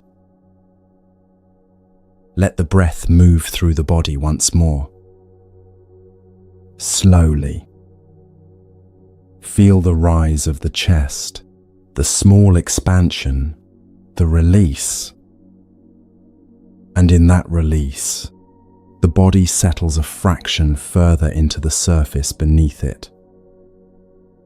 Not because it is trying to, because release is what release does. The body does not need to be coached toward this. It has been releasing since the first time it found a surface to rest on. The intelligence of it is older than any instruction. The posture holds you exactly the way the night holds everything, without asking what the day was or what this night has cost you. Sato sampajano. You are present. You know that you are present. That is enough. That has always been enough. What arises next in this practice is something the tradition called metta, a quality the heart generates toward itself and others when the conditions are right. A quality the old teachers discovered has its own power to soften what the night has hardened.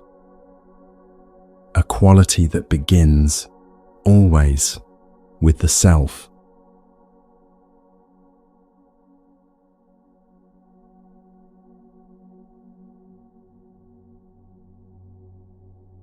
The mind at night has a quality the metta teachings knew well. It turns inward the way a hand turns a stone over, examining the underside, finding fault, tallying what was insufficient. The day reviewed and found wanting. The self assessed and found wanting. It is a particular kind of wakefulness, this nocturnal accounting, and the tradition addressed it directly.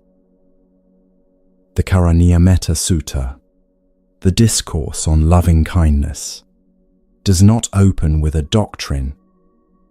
It opens with a list of qualities. What the practitioner should be: straightforward, gentle in speech, contented, unburdened, calm. And then, from this ground of qualities cultivated, the teaching gives its central instruction: radiate boundless goodwill in every direction. Above, below, across. To all beings without obstruction, without hatred, without ill will. What the teaching assumes, and what gets overlooked in transmission, is that the practitioner is also a being. Inside the field of all beings, the one practicing is included. The tradition is not describing an outward movement of the heart that skips over the one sending it.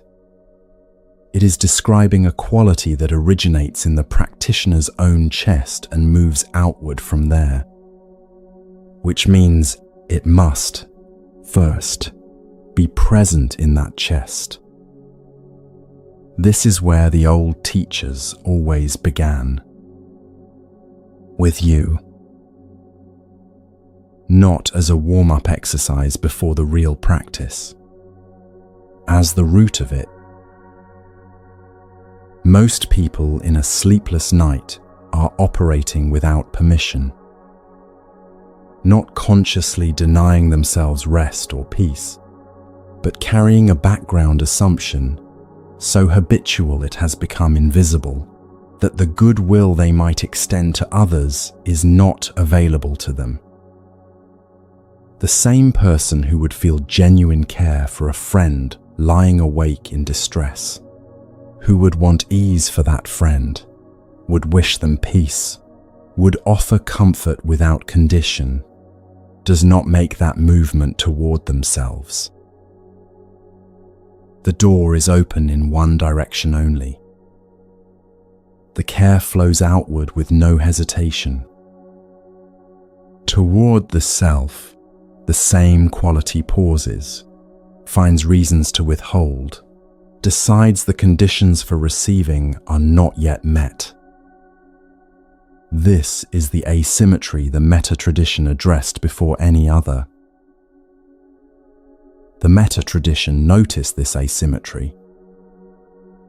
The Pali word metta itself is related to the word for friend, mitta. The practice, as the old teachers gave it, begins by asking, can you be a genuine friend to yourself? Not demanding, not corrective, not the internal voice that reviews the day and finds the places it fell short. A genuine friend, the kind that sees you clearly and wishes you well anyway. The kind that does not require you to be different before it offers kindness. The Karanaya Metta offers an image for this. A mother, it says, protecting her only child with her own life. The love in that image is not earned, not conditional on the child having performed well, or been easy, or fulfilled what was hoped for. It is the love that precedes judgment, that lives underneath judgment, that would not withdraw if judgment arrived. Even so, the teaching says, cultivate a boundless mind toward all beings. The only child in that image can be you, the one in this body, lying in this posture, in this particular night. The one who has been tired for a long time, possibly. The one who has been harder on themselves than they would be on anyone they loved. The one whose accounting, even now, is not finished. The tradition says, this one deserves what you would give to the child in that image. Bring that image into the body for a moment. The mother and the only child. The love that precedes judgment. Now ask, what would it feel like, even for a few breaths, to be on the receiving end of that? Not performing the feeling, not deciding whether it is warranted. Just allowing the question to sit in the chest alongside the breath. This is where the practice lives, not in understanding the teaching, but in the small opening that can occur when a question is held without being immediately answered. Now come into the body again. Feel the weight of it in this posture. The contact with the surface beneath. The breath moving slowly through the chest. This body has been carrying this person through an entire life. Through every difficult day, every night of insufficient sleep, every moment of effort and failure and return. It has not stopped. It is not stopping now. It continues, steadily, without requiring anything from the one inside it. Every breath since the moment of waking arrived without instruction. The body did not wait for permission to keep going. It has been more faithful to you than perhaps you have known how to be to yourself. The metta practice begins here. By making, even once, the gesture of goodwill that goes in this direction. The words of the practice are simple. They are old words, worn smooth by long use, and they carry their meaning in the feel of them as much as in the sense. The tradition gives them in 4 movements. Let them arrive here as sounds inside the body, as something felt rather than thought. May I be well. Feel that landing. Not as a statement of fact, but as a wish. A genuine wish, directed at yourself, with the same quality of intention you would bring to wishing it for someone you care for. The mind may resist it, may offer immediately the reasons it doesn't apply, the ways the wish seems naive or unearned. That is the mind doing what it does.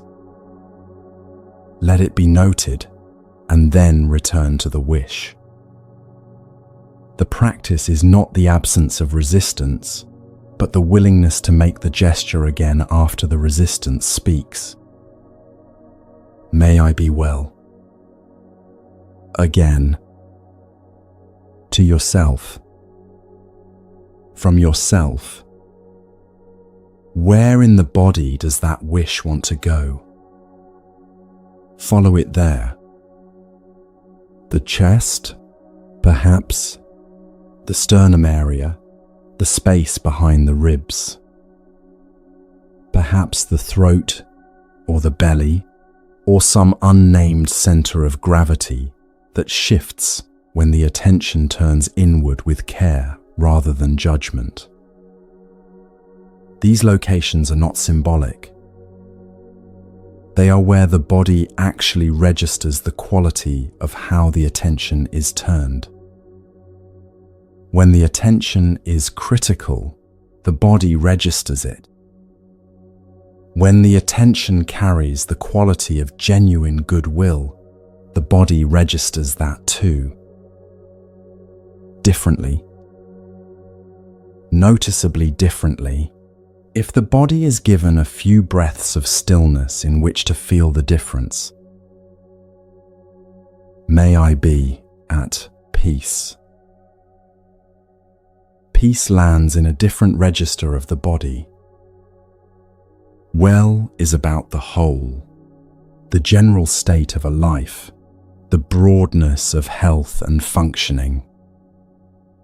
Peace is about this moment. The quality of what is present right now, in this chest, in this breath, in this particular night. Whether the mind is still moving or not. Peace is available even when the mind is moving. The old teachers knew this.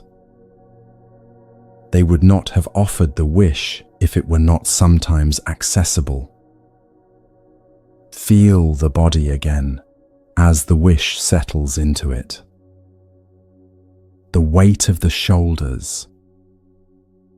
The slow breath. The surface beneath receiving the body's weight. The wish for peace sent to the one inside this body. May I be at peace. Let it echo once. Let it find the place in the chest that most needs to hear it. Notice what the chest is doing right now. Not what you think it should be doing. What it is actually doing. There may be tightness, the particular grip of the night around the heart area. There may be a slight holding of the breath, as if even breathing fully requires a permission that hasn't quite been given.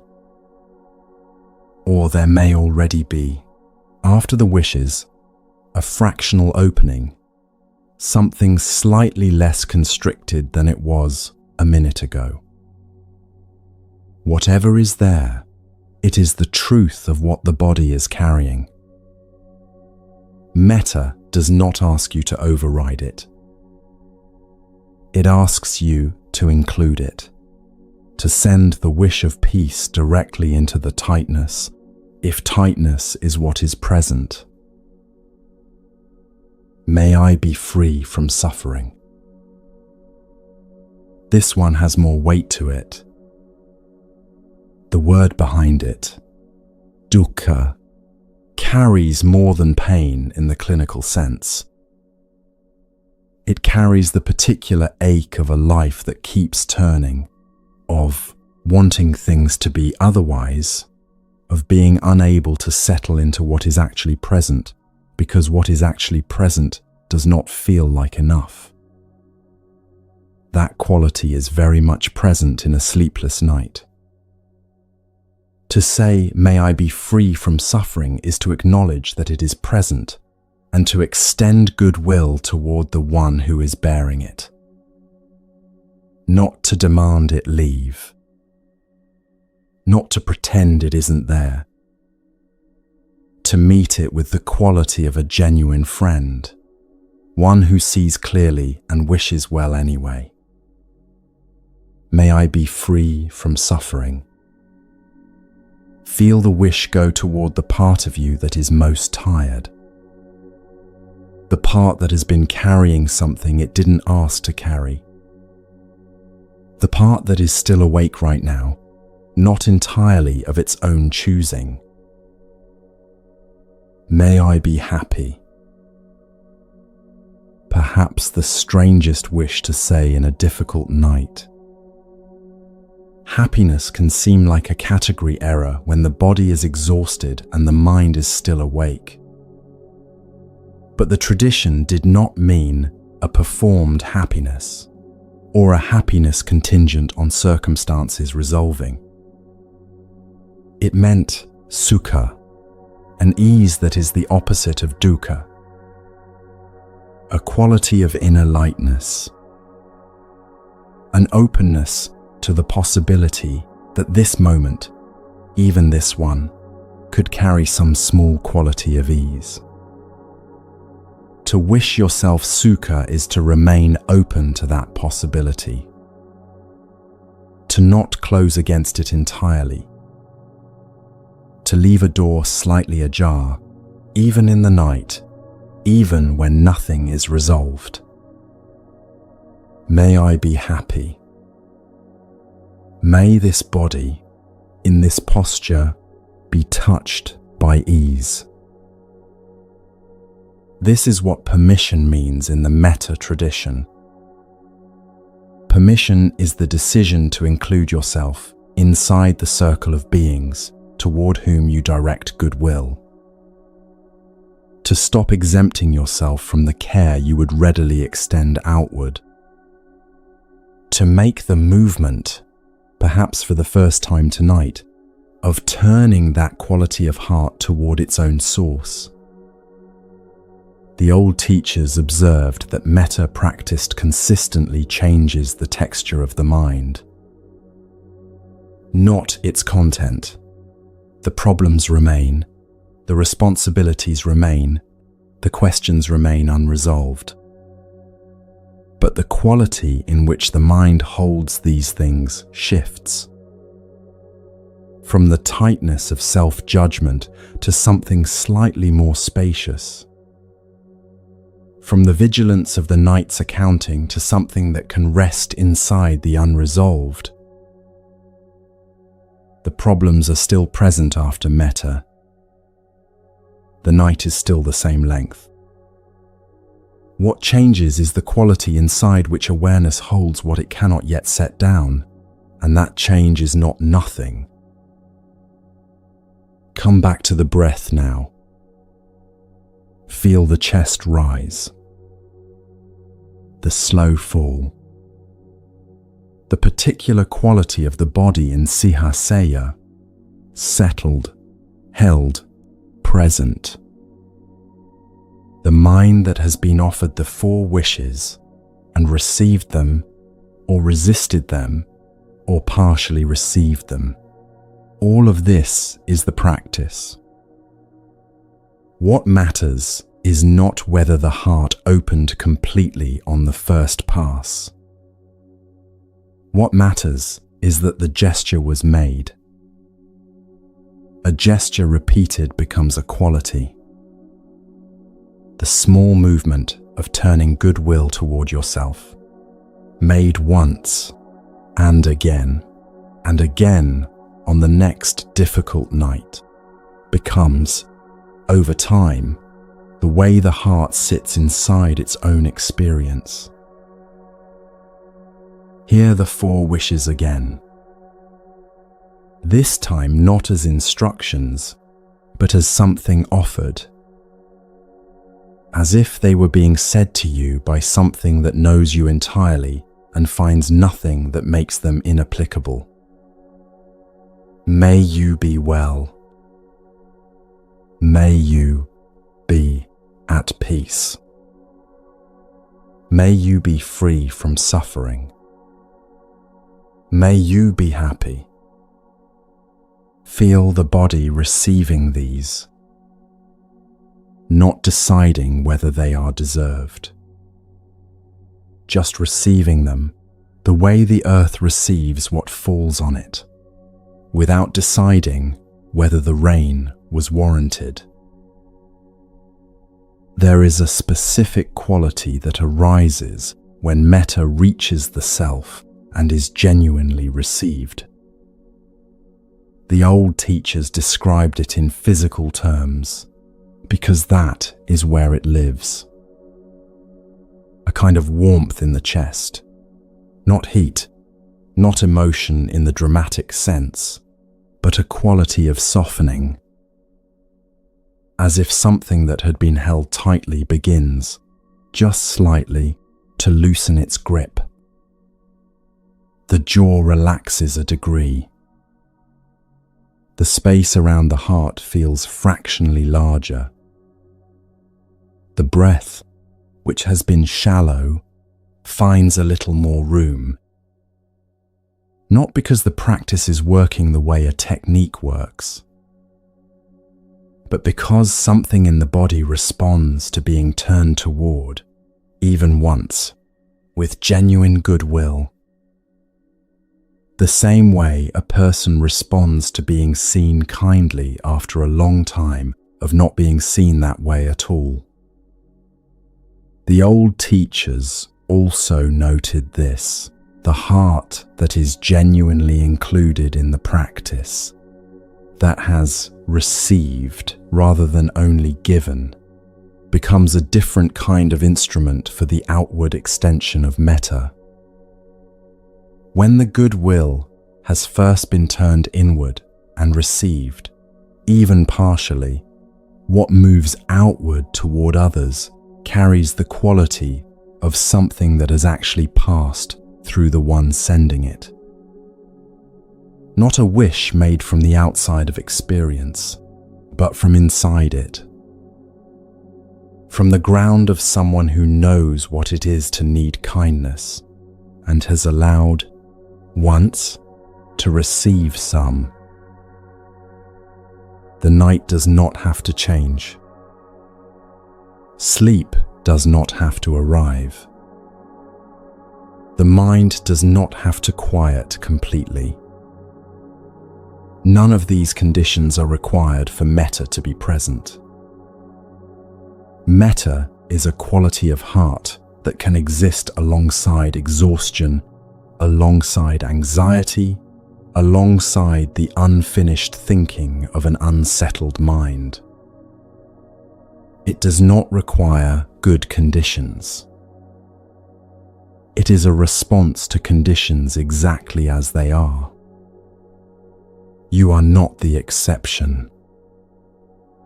You have never been the exception. The teaching did not leave you out. In the lion's posture, in sihaseyya, the body is already still. The passaddhi, the tranquility that arrived in the previous teaching, has softened what it could reach. The mind's grip has loosened around what it was holding. These are the conditions in which metta has the best chance of landing fully, not because the night is comfortable, but because the practice has been preparing this ground all along. One more time. The 4 wishes. Slowly. Once more. As if for the first time. May I be well. May I be at peace. May I be free from suffering. May I be happy. Let them rest in the body. Let them settle the way a hand settles onto a shoulder, not pressing, not demanding a response, just resting there with the weight of genuine care. This is the practice, the tradition called the beginning. From here, the goodwill extends. To others the practitioner knows and loves, to those they feel neutral toward, to those they find difficult, to all beings in all directions without limit. But it cannot move outward in that way if it has not first been established at its source. And its source is here, in this body, in this chest, in the willingness to direct goodwill toward the one who has been lying awake in the dark. This is not a small thing. The old teachers named it a practice, not a technique, because returning is what it asks. The night holds something different when you are no longer its critic.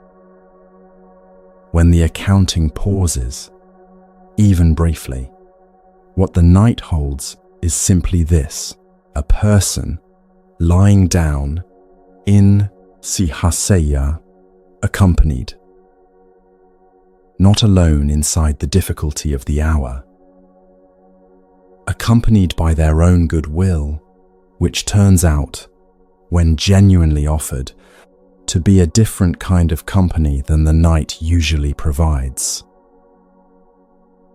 What opens next is the place all of these teachings have been preparing toward. The motion of the mind released, the passaddhi of the body settled, the sihaseyya of the posture inhabited, the metta of the heart offered, all arriving together in the same breath, in the same body. Rest, as the tradition meant it. Not the absence of wakefulness, but its deepest quality.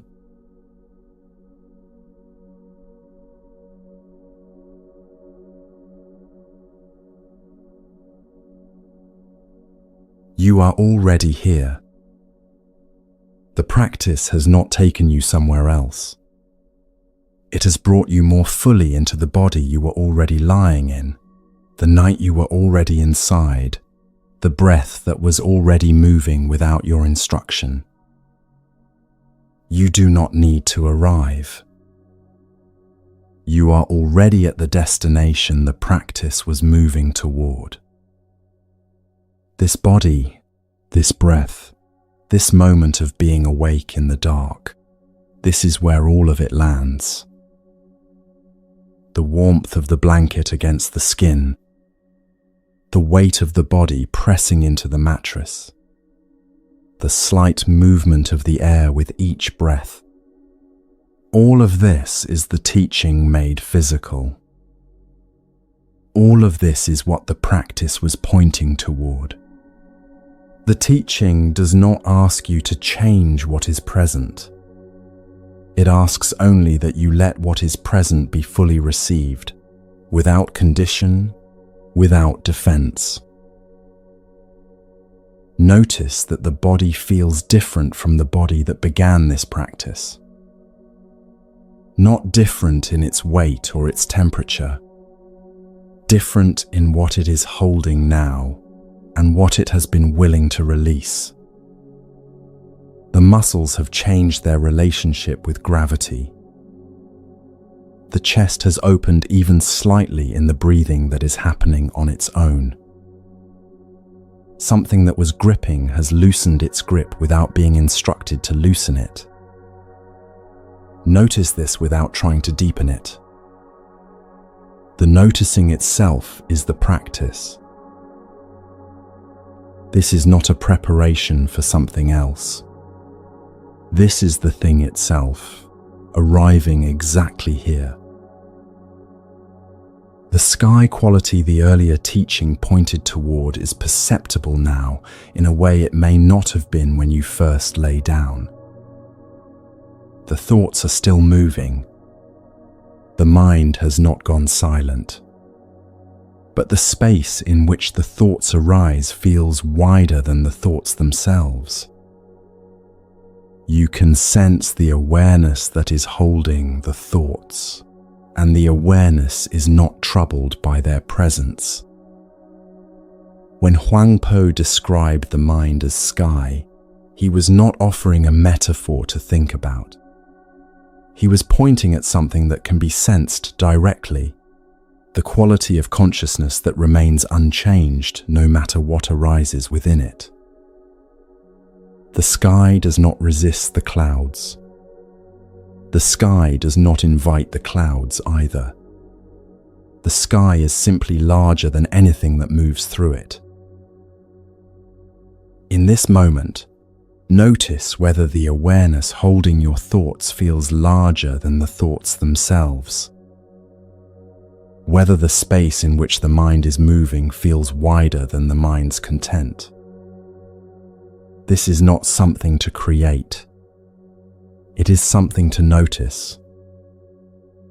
It is already here, in this room, in this body, in this moment of lying still in the dark.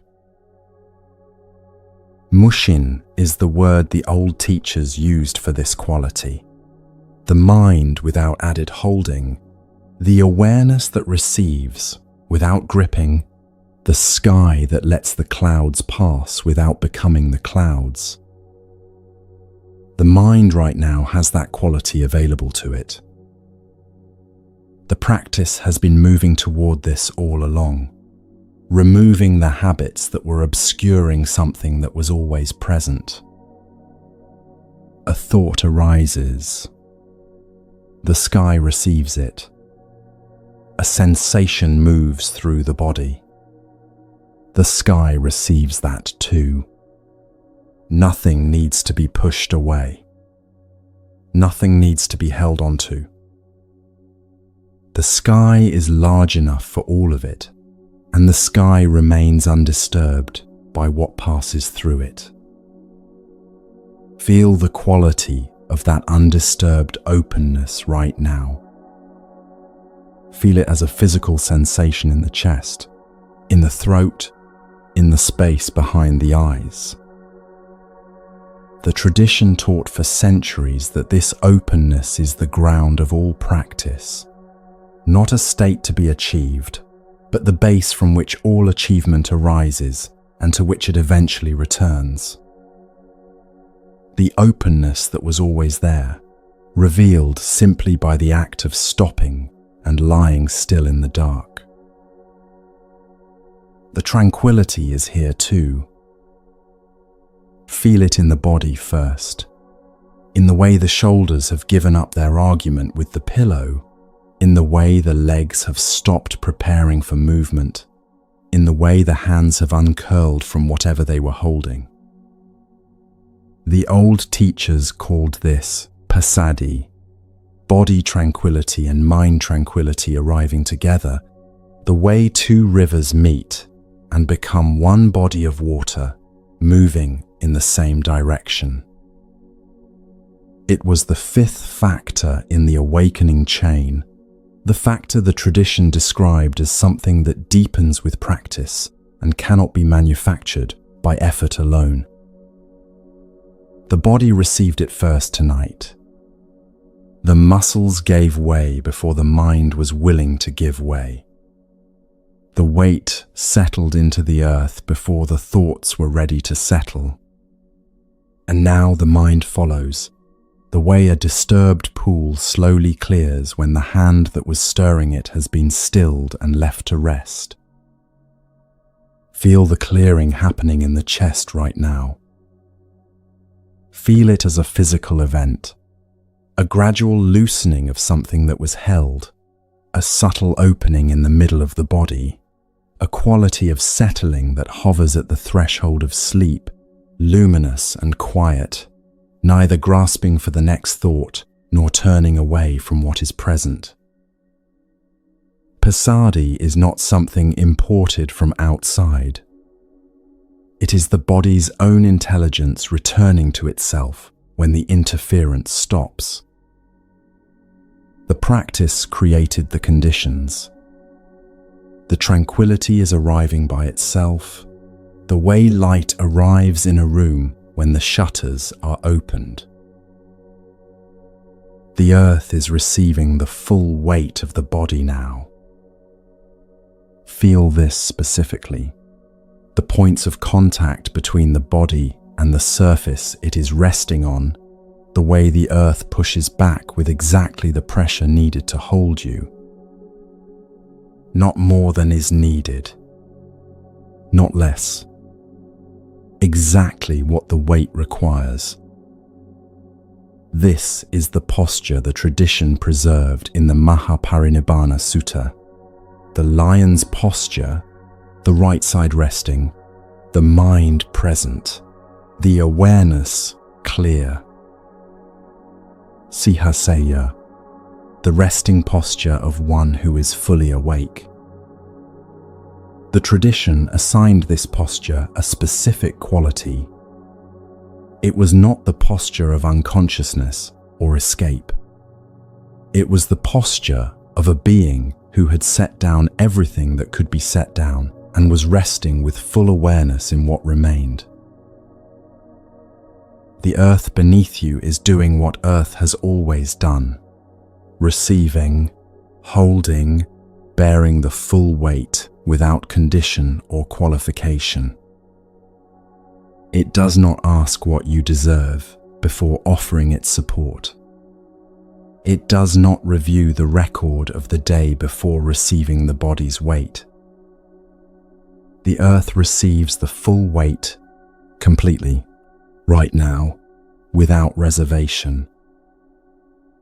This is what the lion's posture recognizes: that the body belongs to the earth as much as it belongs to the mind, and that giving the weight to what can hold it is intelligence.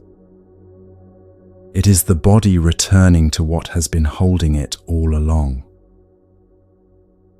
Let the earth hold more of the weight now. Whatever the shoulders are still bracing, whatever the jaw is still holding closed, whatever the hands have curled themselves around in the hours since the day ended, whatever the chest has been protecting since you lay down. These do not need to be resolved before the body can rest. They do not need to be understood before the weight can be given to the earth. The earth does not need an explanation.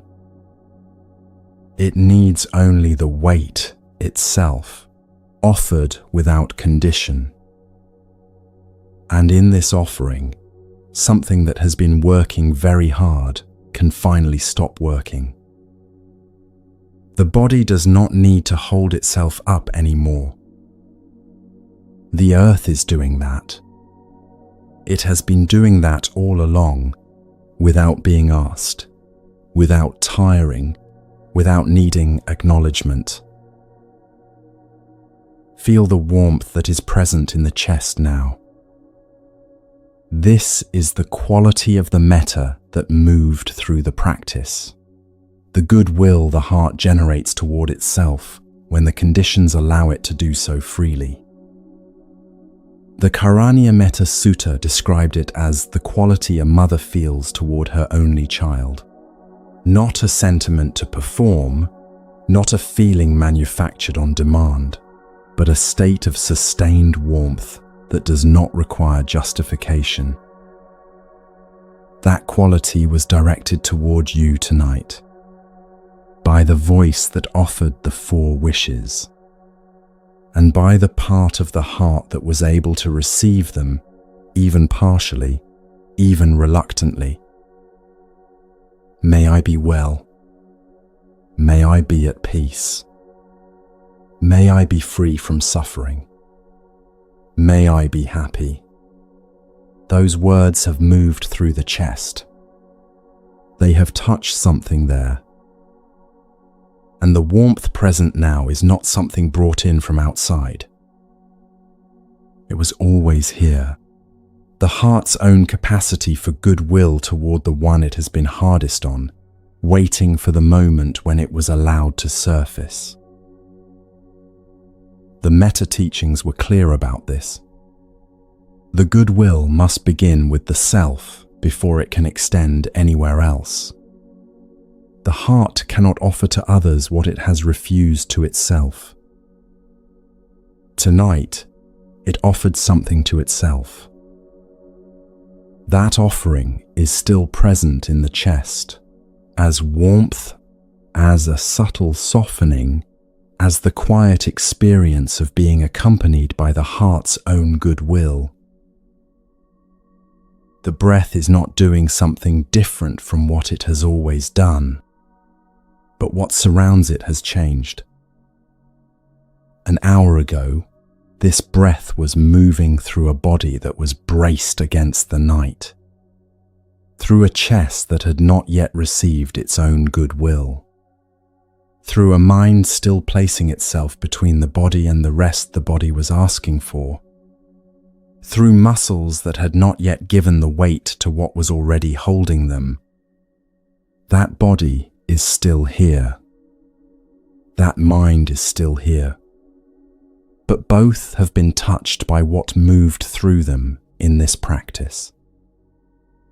The breath is now moving through a body that has given more of its weight to the earth, through a chest that has been met by its own warmth, through an awareness that has found, even briefly, the sky beneath the weather. The same breath, in a different quality of holding. Receive the next breath now. In through the nostrils, moving through a chest that is softer than it was. Out, releasing whatever the lungs have been carrying. The body breathing itself, the awareness resting in the breath moving through the open sky of the mind. The night itself has been holding all of this. The darkness outside the window, the silence that the daytime never allows. The particular quality of a night in which the house is asleep and one person is still awake, not in the grip of insomnia, but inside a practice that has been moving through the body and the mind for the past hour. The tradition practiced in the night deliberately. The vigils, the pre-dawn sittings, the walking meditations that began in darkness. These were not accidents of schedule. The night has a quality that the day obscures. A quality of stripping away, of removing the noise that makes the deeper signal hard to hear. In the quiet of this night, that deeper signal has been audible. The sky quality in the awareness, the tranquility in the body, the earth receiving the weight, the warmth in the chest. The night has been the container for all of it, and the night asks nothing of you now except this: to remain inside it, held, still, breathing. All four of these qualities are present in the body right now. Not sequentially, not as a checklist completed, but the way warmth arrives in a room that has finally been allowed to hold heat. The sky quality in the awareness, receiving thought without being defined by it. The tranquility moving through the chest, the way clarity returns to a pool that has been allowed to still.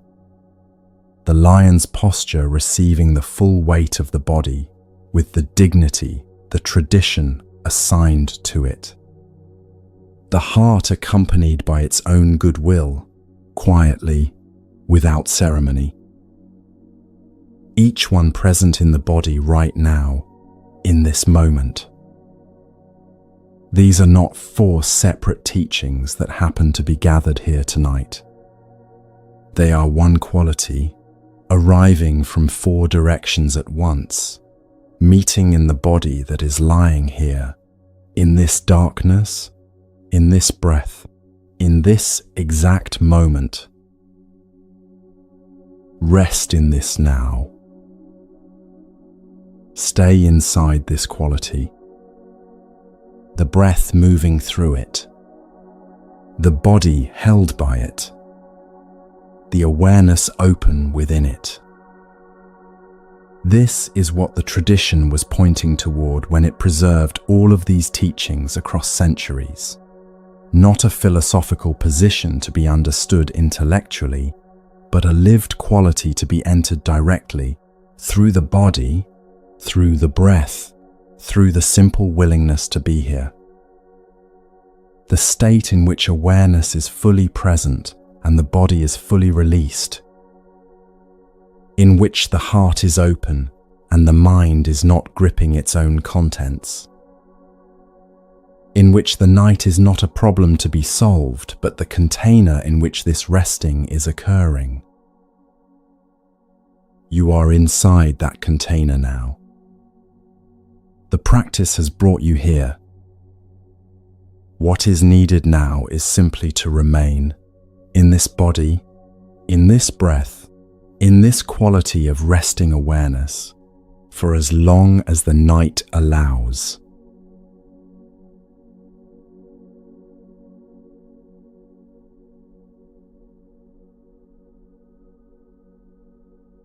The night does not ask anything of you. It does not require you to arrive at a conclusion. It does not need you to have understood. It simply continues, vast and unhurried, holding the day that has passed and the morning that has not yet arrived. This is what the night teaches. That there is a place where effort ends and presence begins. The trees outside are not trying to be still. The breath inside your chest is not trying to be slow. They are simply what they are, in this moment, without apology. You are allowed to be what you are too. Tired, perhaps, unresolved, uncertain about tomorrow. The night holds all of it. And in that holding, something softens. The softening does not require your effort. The holding itself is the softening. Something in you has always known how to rest. This is the only teaching the night offers. Stay here, in the body, in the breath, in the quality of awareness that does not need the day to be different from what it was. The night is still here. And so are you.